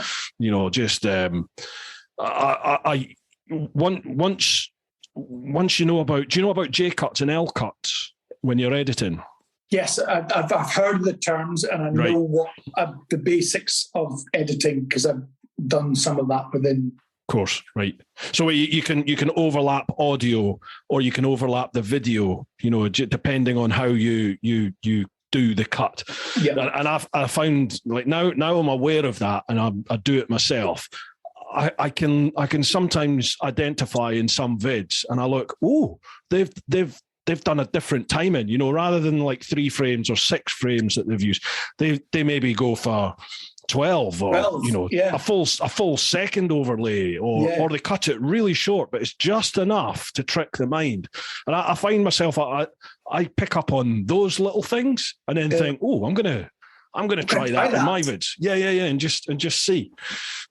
But again, it comes back to that copy side, doesn't it? It's me looking at it. I do that as well. I do that for my Instagram. I do that for there's loads of people that I follow that I'm like, oh yeah, I've got to try that. I've got like I probably don't have the same kind of software as you do, because I'm cheap.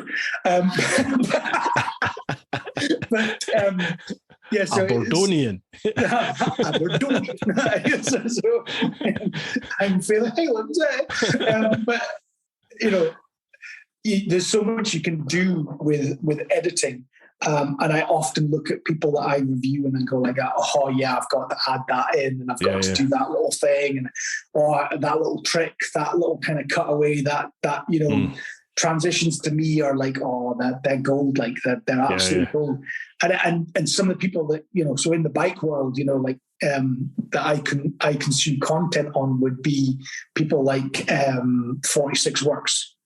If you've never seen 46 Works motorbike builds, Japanese guy. 46 Works. 46 Works. Right. Okay. It's art. It is chill. It is vibe. All motorbike build stuff. It is just like, oh my god, just can I be that guy? I mean, it's that kind of stuff, and the way he edits and the way he puts his videos together. Oh, it's just like it's just so chill. I just want to sit there all night drinking beer and watch it. Like it's Oh, this is another channel I'm going to have to check out. Oh, if you don't know, then you're screwed, mate. Yeah, and I love the fun stuff as well. You know, I love the fun kind of editing kind of stuff.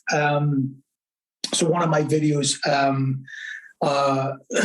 on my spider build that I did, my pumpkin spider build, that kind of cutaway kind of like idea, and you know, I picked that up from another video I watched, and you know, like, oh, I've got to try that, and then it took me literally 5 days just to do like 2 edits, cuts. You know, it's like, oh my god.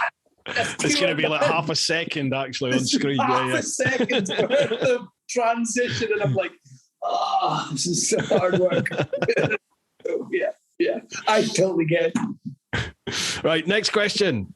That was a good one, that, Justin. Cheers, pal. Yeah, it was. Thank you, Justin. TJ, Shady Lane. Evening, gents. If you had to create one thing to improve Bruce's life, what would it be?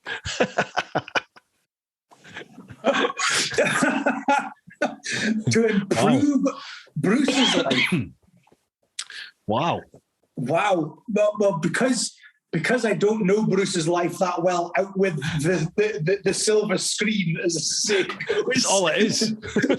Then it would clearly now be a 3.5 jack that can fit to a GoPro. Do you know that would make me a happy man? That would make me a very happy man, Gus. So yeah, that's about the only thing I can come up with, except for some kind of is the beard. Like your beard is renowned as awesome. I mean, it's just got awesome status written all over it.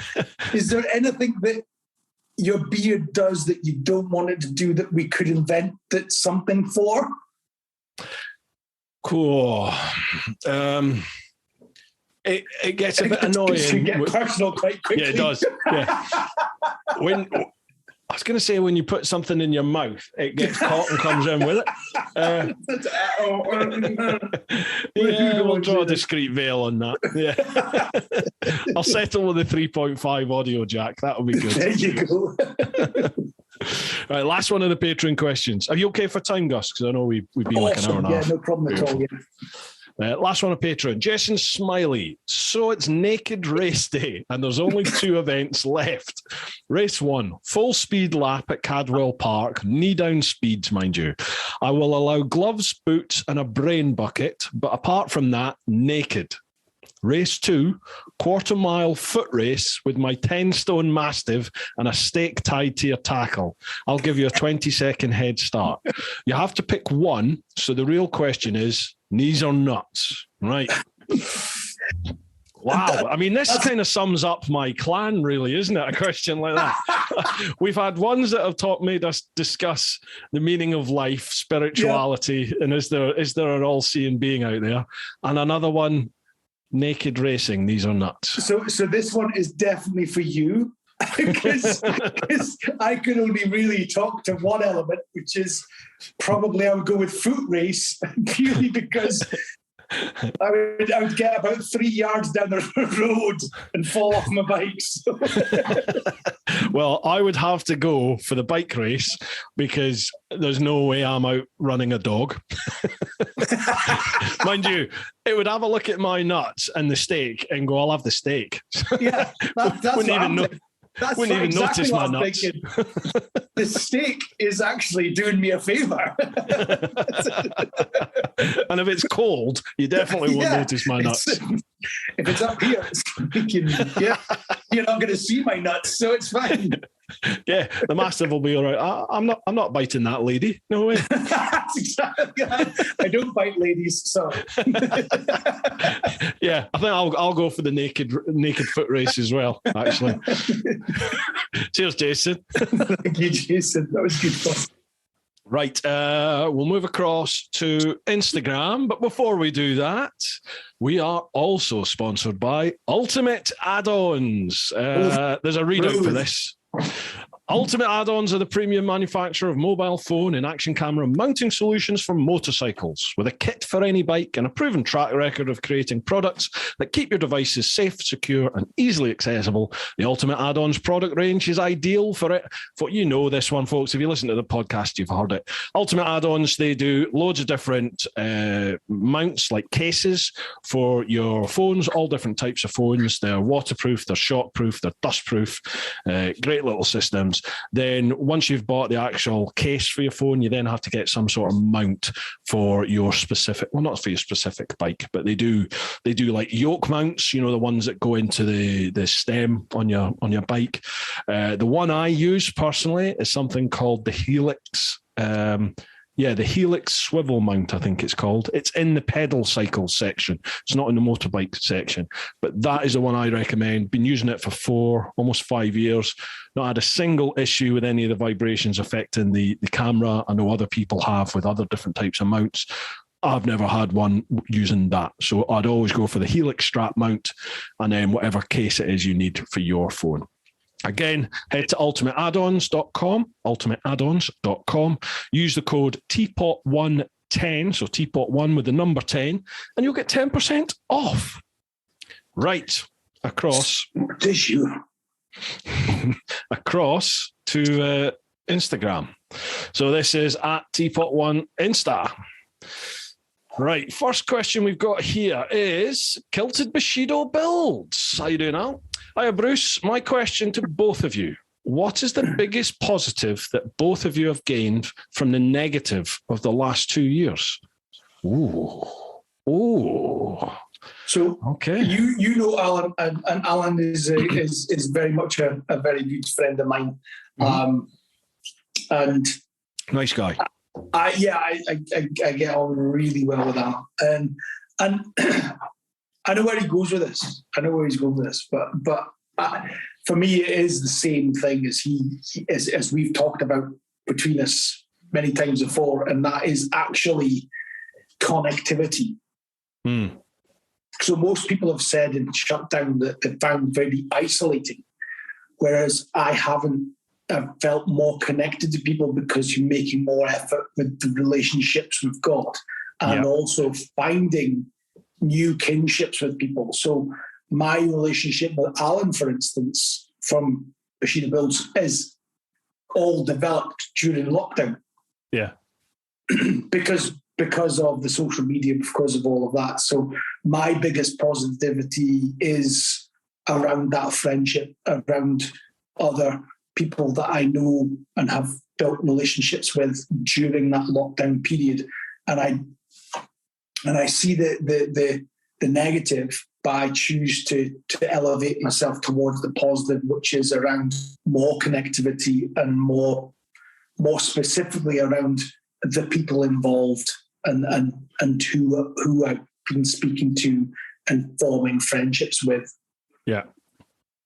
Yeah, no, I totally get that. I'm sort of very similar because I started this whole podcast. I started literally just after lockdown first came in.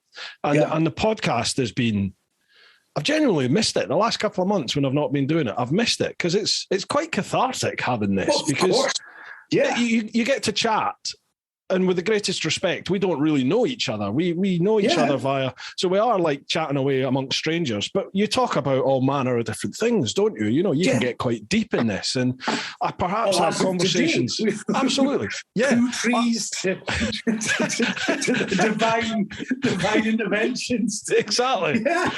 Well, I find you have conversations in this podcast that I probably wouldn't have with some of my closest mates, you know, and I'll discuss stuff probably that I just wouldn't chat about really with my mates most of the time.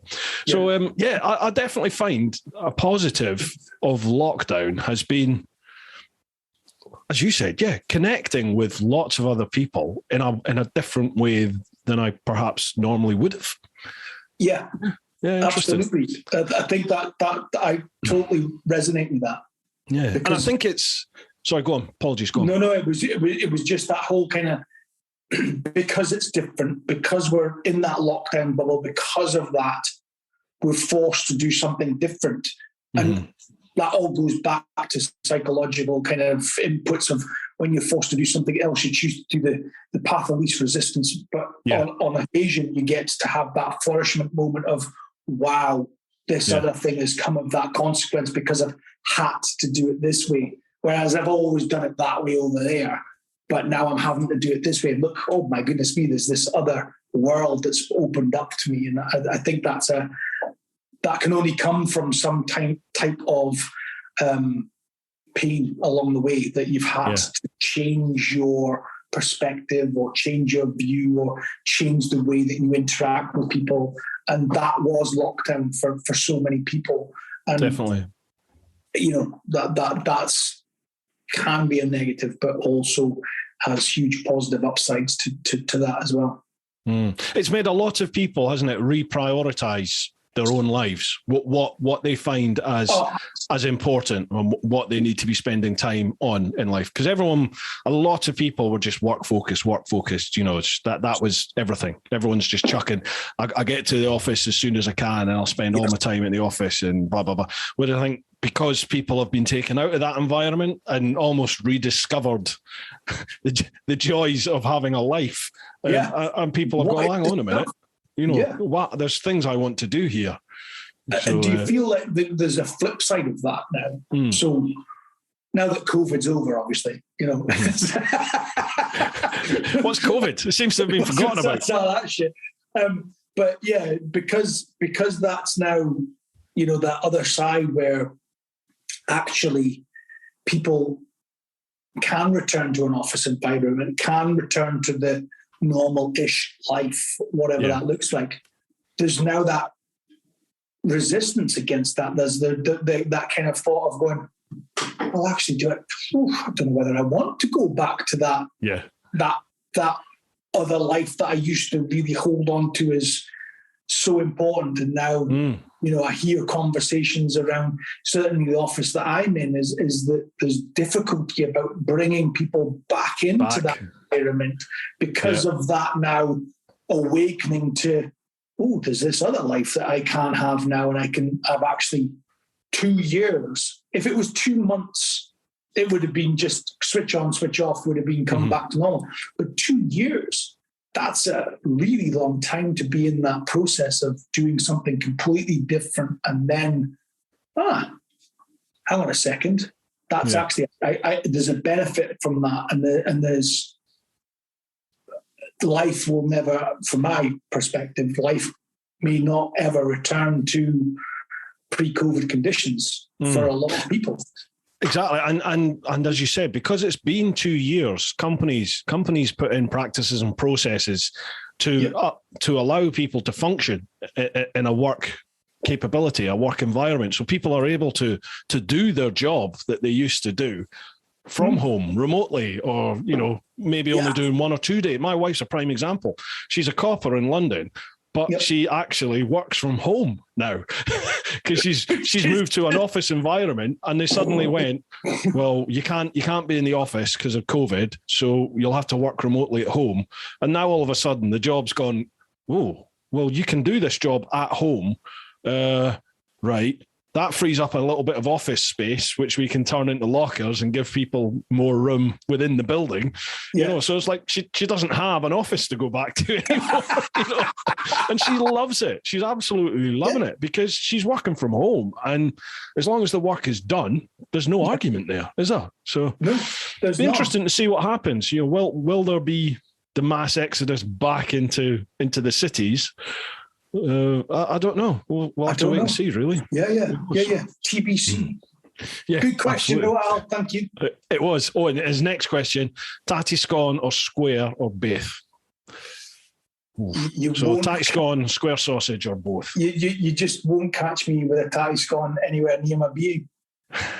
They're the work of the devil, honestly. Do you know what? I didn't know about tatty scone or square sausage till I moved to Glasgow. I went to uni in Glasgow. I didn't grow up with tatty scone or square sausage. Square sausage has always been a thing for me, but I mean, that's... Is it? But tatty scones, Gods, no. What would you be doing with that? I mean, what's wrong with a hash brown? I mean, come on, seriously. yeah. Hash brown wins for sure. Yeah. But I do like Thai scone, I've got to say. But, mental. Yeah. That's like brown or red. You know what I mean? Aye. I mean, come on. But I'm trying to think, what was our thing growing up? Oh yeah, butteries. God, butteries. Oh my God, they are just. I mean, it's heart attack stuff, but they're amazing. So basically, they're like a pastry made out of butter, which you then heat up and cover in butter. They're just awesome, aren't they? It's just amazing. It's just amazing. So, did you know that one buttery is equivalent of 9 bags of crisps? Is it? Seriously? For salt content, yeah. Jesus, I could have about 6. So yeah, me as an apprentice having 4 butteries for breakfast probably didn't do me any good. I think they're like 1,000 calories or more in each one, aren't they? They're insane. Yeah. Literally, I could eat a buttery from probably 2004 and be perfectly fine. Yeah, I mean, they're amazing. If you've never tried them, folks, get yourselves up to the northeast of Scotland and have a buttery. Oh man, they're awesome. God.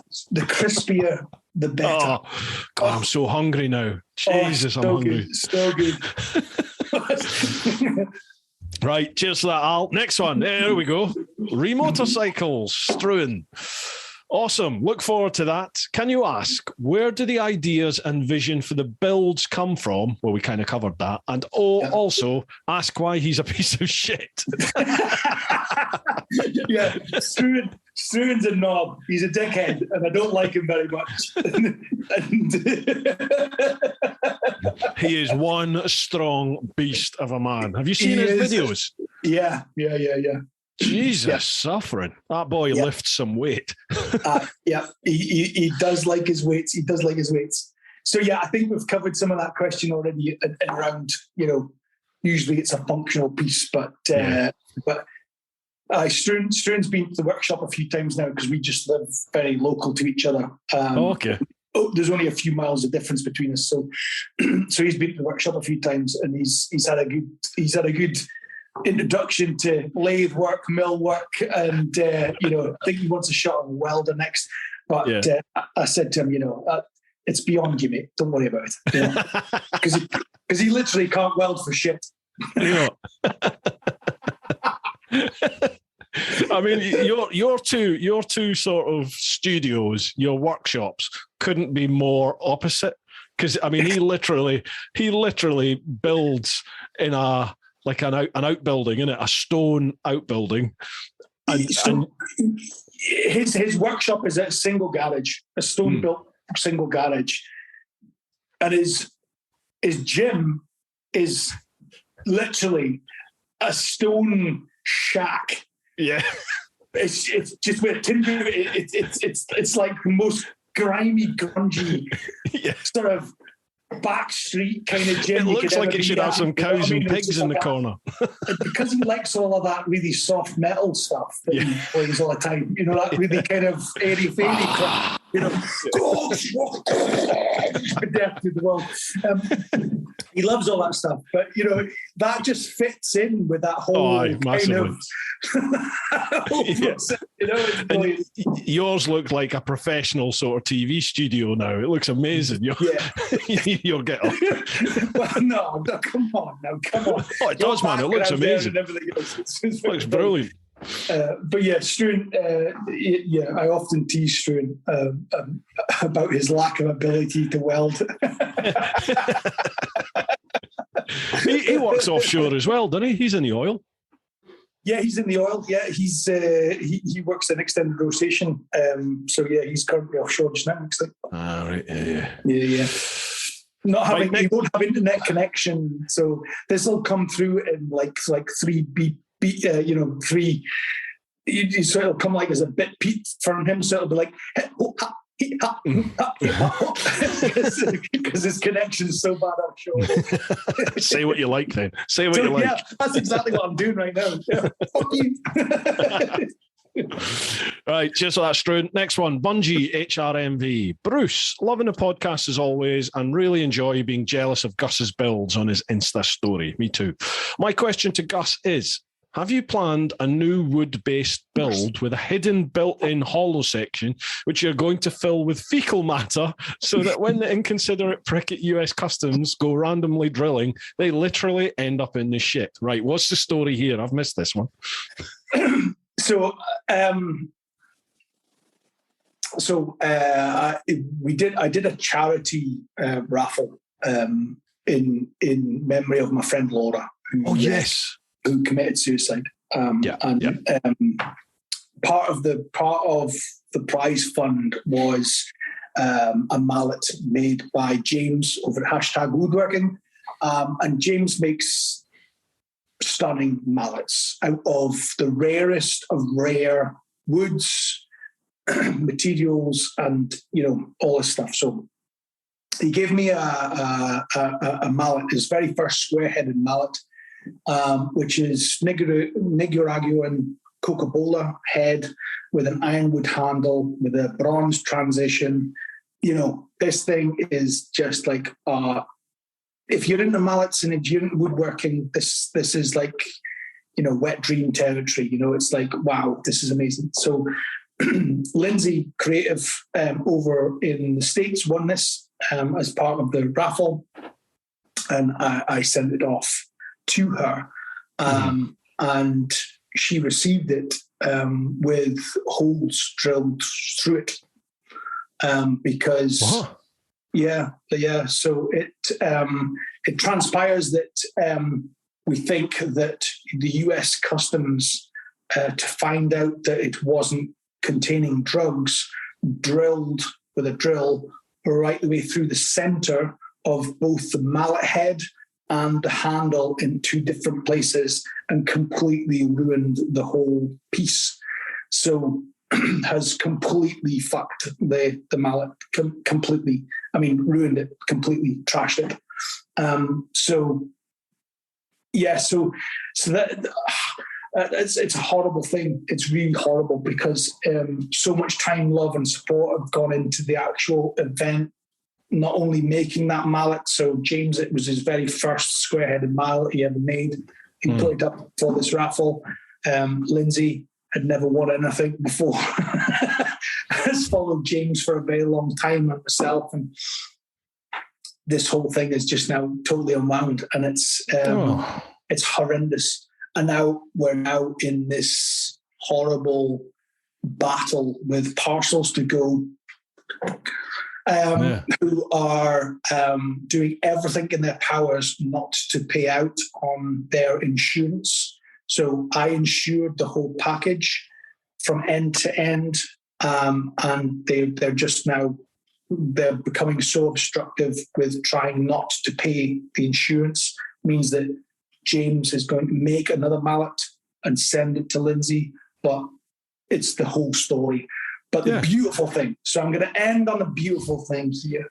So in Japanese culture, when something breaks, they try and stick it back together, but they put a gold leaf or a gold colour through the glue that binds it back together again. Now, you'll have seen bowls and crockery and all this kind of stuff with this gold kind of line through it, and that's usually because it's been repaired. And what that ethos is that you're proud of its journey, it's proud of its lineage. It shows it's been lived, and it shows that not everything that's broken can remain broken. You can fix it, and then you can be proud of the scars that it carries. And Lindsay has just done that with this mallet. She's got a way to go and fill these holes in with this gold resin that then will always be part of the story of this mallet that is transitioned across the waters to her. I love that, man. Ingredients, and then you just have that story. And it's a beautiful way to end a really negative perspective on a positive, to say that, you know what, there are positives to come from that, in that I've got a creative person at the end of the journey that can take something repair it, or not even repair it, just make it whole again. Mm-hmm. But it'll always carry that battle scar that can always be told as a story of remember that story when and it's that. Oh, that is such a good thing. That is such a good. That's a beautiful mindset, isn't it? It's a beautiful philosophy to have. That I like that. Yeah, and for me, that is even more compounding into the story of my friend who passed. In that,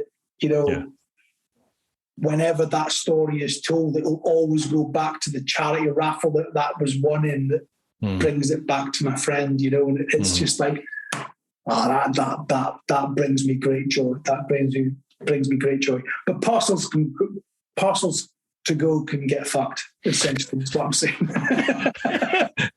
So we're definitely not going to be sponsored by Parcels to Go. You can do one. Right? No, they can definitely do one. Yeah. Well, I hope you do get a good resolution on that with Parcels to Go. But I like the ending to the Holy Mallet story. That's the fantastic. Holy Mallet. The Holy Mallet. I'm having it. The Holy Mallet. It's like The Life of Brian or something like that. Yeah, exactly. I love that piece. I'm having that. Not the Messiah. He's a very naughty boy. Naughty boy. Martin Riley, does he fancy cutting some sheets of ply? What's this from? What's this come from? This must be to do with either the current build I'm doing for my daughter, which was inclusive of just cutting lots of ply into strips of wood, or my pattern plywood project. And the pattern plywood project, oh my God. If anybody has a notion to go and get after pattern plywood, know one thing. It's a journey, and you've got to be in it for the long haul. I'm telling you that now. Because when you documented that build for the speaker on YouTube, I mean, it looks. I mean, it's like probably an 8-second sequence where you just got all this amazing ply, this like layered ply, which you chuck in some sort of jig thing, cut it was at 60-degree angles or something, and all of a sudden there's this amazing, beautiful patterned artwork, and it's just like, oh my God, that looks stunning. But yeah, when you actually think about it, it's like there's probably weeks of work gone into that. honestly, but it's honestly, it's so time consuming. It's ridiculous. It's ridiculous. So I think I started late September building this speaker box for my wife's Christmas, thinking that I had plenty of time. And I gave it to her in the new year of the following year. Seriously? Because I was 2 weeks late. Literally, that's how long this thing took. Bloody hell.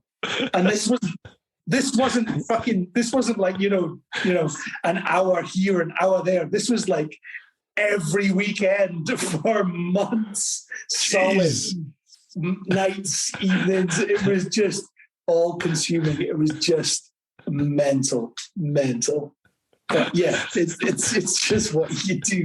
I think it's seriously like maybe an 8-10 second sequence in the video. Wow. Yeah, maybe I should have made more of that. Damn it. Right, next one, George Kerr. Great to hear that the pods are coming back. I have a question. Gus, I think we've covered it. How do you come up with these weird and wonderful creations? Do they pop into your head, or is there more planned? Whichever it is, it has to be said, the quality is second to none. Bruce, did you tell Gus about your world trip? Cheers, George. Thanks. I have actually, yes. Yes. I think we covered that, didn't we? How do you come up with these ideas? I think we did, yeah. I think we already covered that. Cheers anyway, though, George. Thanks for your question. Carpin Matt. Quick fire questions, because we know you suck at them. Yes, I do. Right, here we go. First one, tea or coffee? Coffee. Yeah, me as well, coffee. Milk first or last? First. See, I don't take milk in coffee, but if I make a cup of tea for the wife, milk first, absolutely. Yeah. Why do you put milk in first? But Bruce, what do you do to make a cup of tea? Yeah, I put the milk in first as well. Mm-hmm. But do you float the tea bag? Float the tea bag? How do you mean? Yeah. What's that? Leave it in there? Oh, no. What? So you take a spoon and you float the tea bag on top of the milk and pour the hot water over the tea bag and let it infuse while it comes up. And then you leave the tea bag just sitting on top without touching the milk for a couple of minutes. Take the tea bag out and mix the whole lot together, and you have a perfectly stewed cup of tea. What? So the tea bag never actually goes into the milk and water. So as you're pouring the hot water over the tea bag, you raise it up above. You're just lifting it up as the water rises, and then you leave the tea bag, and the tea bag will float just neatly on top there and infuse. And then once the infusion has happened, you take the tea bag out and you then mix the milk that is underneath that in with the tea that is above there, and you make a perfectly brewed cup of tea. Shit the bed. Shit the in bed. Right, I'll be. My wife's out at the moment, actually, so I'll be making her a cup of tea when she gets home. How long do you do tea for? She likes a good strong cup of tea, so I normally leave it for a good few minutes. Probably, I'd say 3, 4, maybe even 5 minutes. Yep. Yeah. No. So that's my golden nugget of today. Right. If you take nothing else away from today's podcast, folks, you got to float the tea bag. All right. Float the tea bag. Float the tea bag. Anyway, Next that one. was not quick fire. It wasn't, but it could be worth it. That could be life-changing. I've got a feeling it will be. Beer or wine? Oh, hello. Good man. Yeah, me too. I'm not a wine man. Bacon or sausage bap? Oh, bacon. Good man. Mate, we're kindred spirits. 6, favourite place in the UK. I thought you said sex. Oh, dear. Favourite place in the UK to visit? Come on. There's so many. There is. Quick fire. That's difficult. Wow.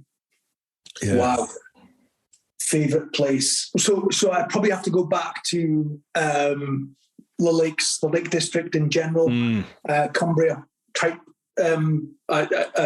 It's purely based on childhood, and I've always felt at home in Cumbria.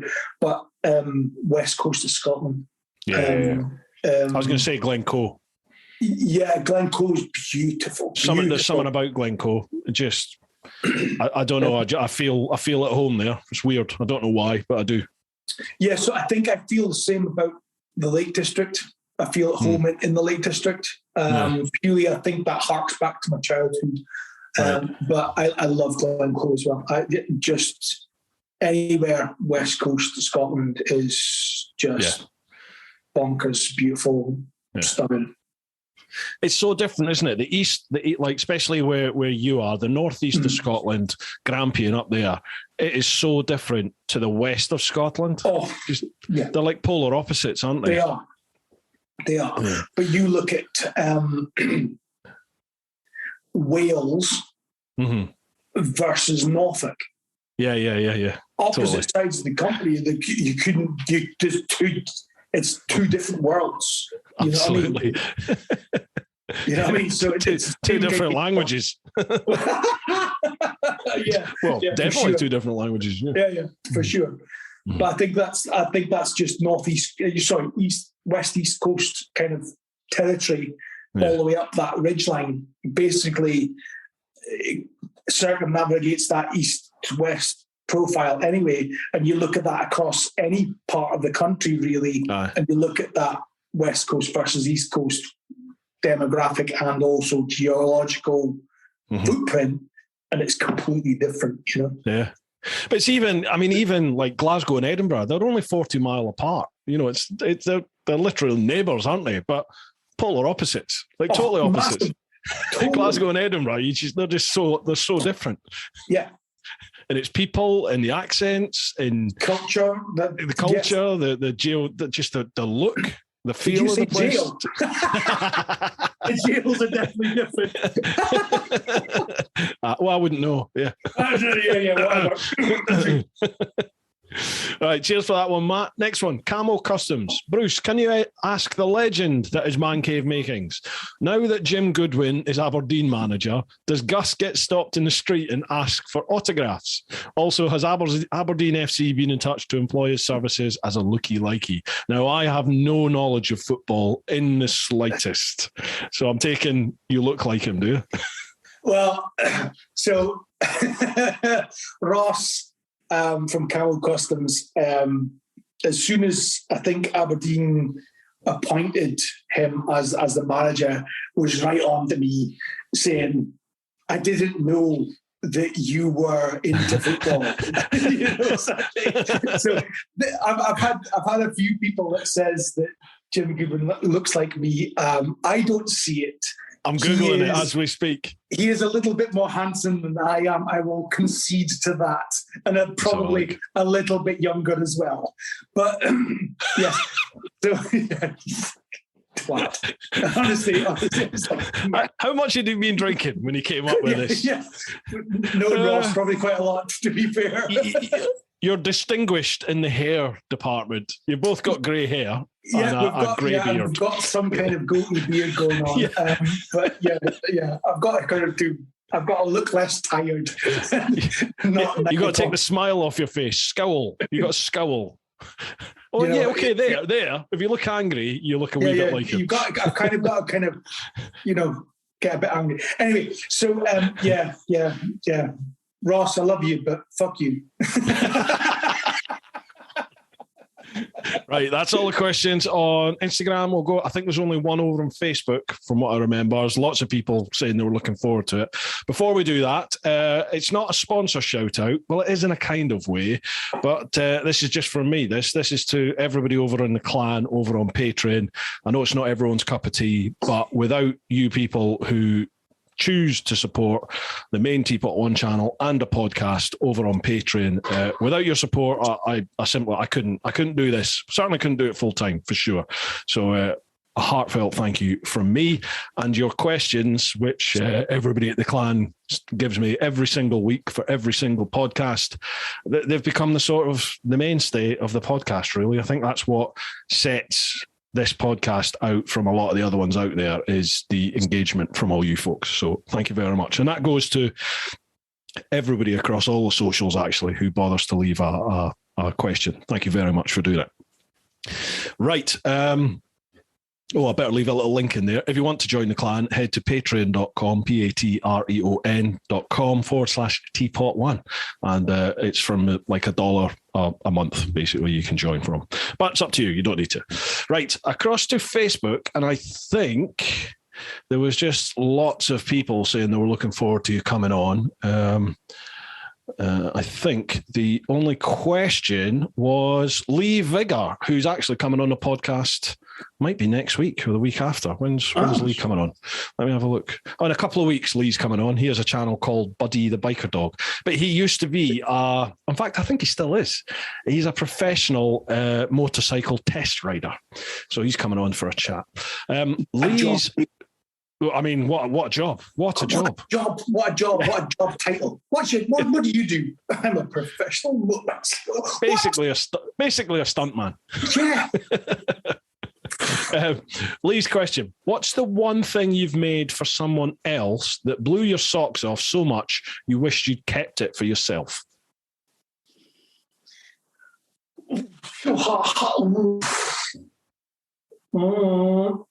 See, I don't make a lot of things for other people.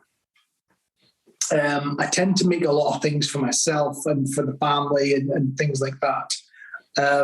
But I made a series of clocks, and there's been a few clocks that I've kind of let go, that I've gone, ooh, that was a nice one. I really wish I'd kind of kept that. But there's nothing that jumps out that I've given away that I would kind of go, oh, there is. Oh, damn it. Yeah. Go on. Yeah. No. So I made I made some cigar holders for Obadiah's. I saw them. Yeah. Out of semiconductors. Yeah. And oh my God, what stunning things they are. Yeah. And they're only so if you could so just to get somebody's, because that might not know what they are. A cigar holder essentially is, if you can imagine a chess piece, the castle of a chess piece. It's that kind of size, and it's got a dish top to it. So your cigar, whilst you're smoking a cigar, can take several hours or whatever that you do with a cigar.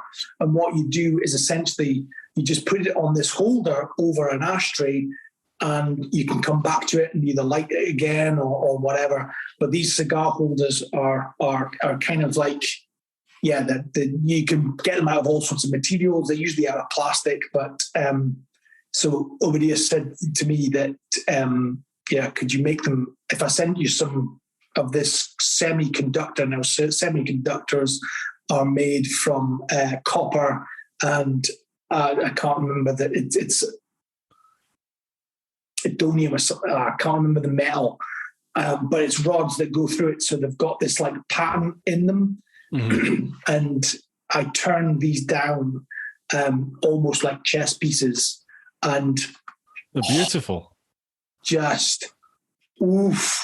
That's in fact that is it, Bruce. That is the one things that I've given away. Going, I'd like to keep them. I mean, I don't smoke, but I was going to ask, are you a cigar man? I do like a cigar. I have partaked in the old cigars, and in recent years, obviously, I'm a keen cyclist, or have been a keen cyclist. I haven't done anything in the last few months, but and I know I should be joining you in your endeavours with your fitness regime. From Teapot, join. Yeah, but yeah, so I tended not to smoke or haven't smoked, but.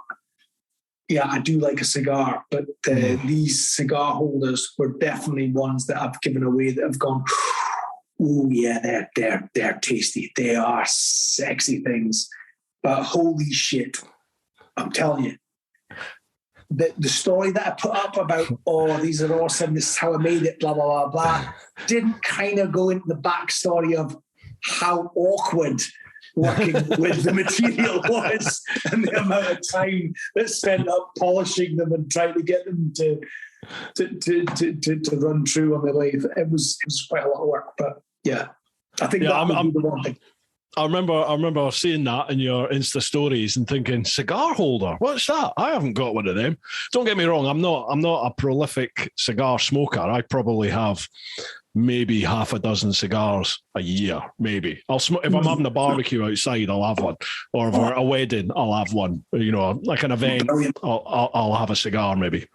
But I remember watching it and thinking, ooh, what's a cigar holder? I'll need to have a look at that. Yeah, mega.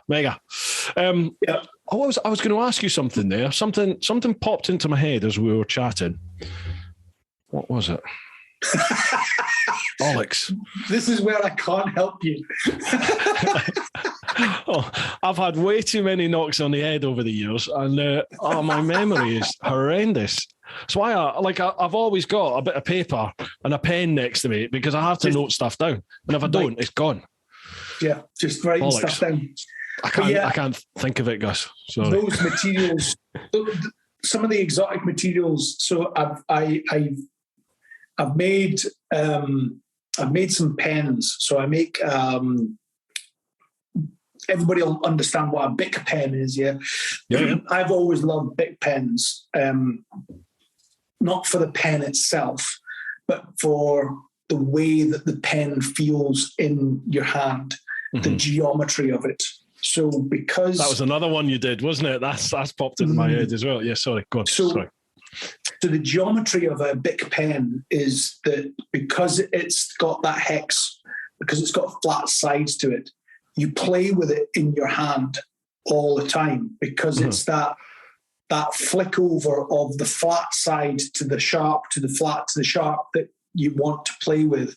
And I love that feeling about it. I love that thing. And round pens just don't do it for me at all, because there's nothing to play with. There's nothing to feel. It's just round. That tactile feeling and the sensation. It's what you do with it, So they say. Anyway, so I'm always thinking about those sort of things. So I took that design and I elevated it to something that I've never liked, the feeling of the big pen in the cup of your hand, because it's like, I like playing with the flat sides of it, but the end of it always felt a bit sort of janky and a bit sort of weird, and it never had a nice weight to it. So I decided that I would make my own big pen. So I did that. And I've made a promise to myself so I bought some tie twist, so it's titanium twisted flat and round stock. And I'm going to make titanium twisted pens, a couple of pens out of this, and I'm going to make one for myself. And I think that's going to be one of these ones that I'm going to hold on to for years to come as, that's the pen. That's all. Yeah. If you've ever seen a titanium twisted material before, when you heat it up, the differences in materials that are forged come up with different colors. So have a look at titanium Damascus or titanium twist, and you'll see what I mean by that. So that may be something that I'm going to be doing soon in the workshop. Interesting. Makume is another one that I'm also going to make some 2 pens out of as well, which is a brass and copper twist mix as well. So those, and that whole thing came from what I did with the cigar holders.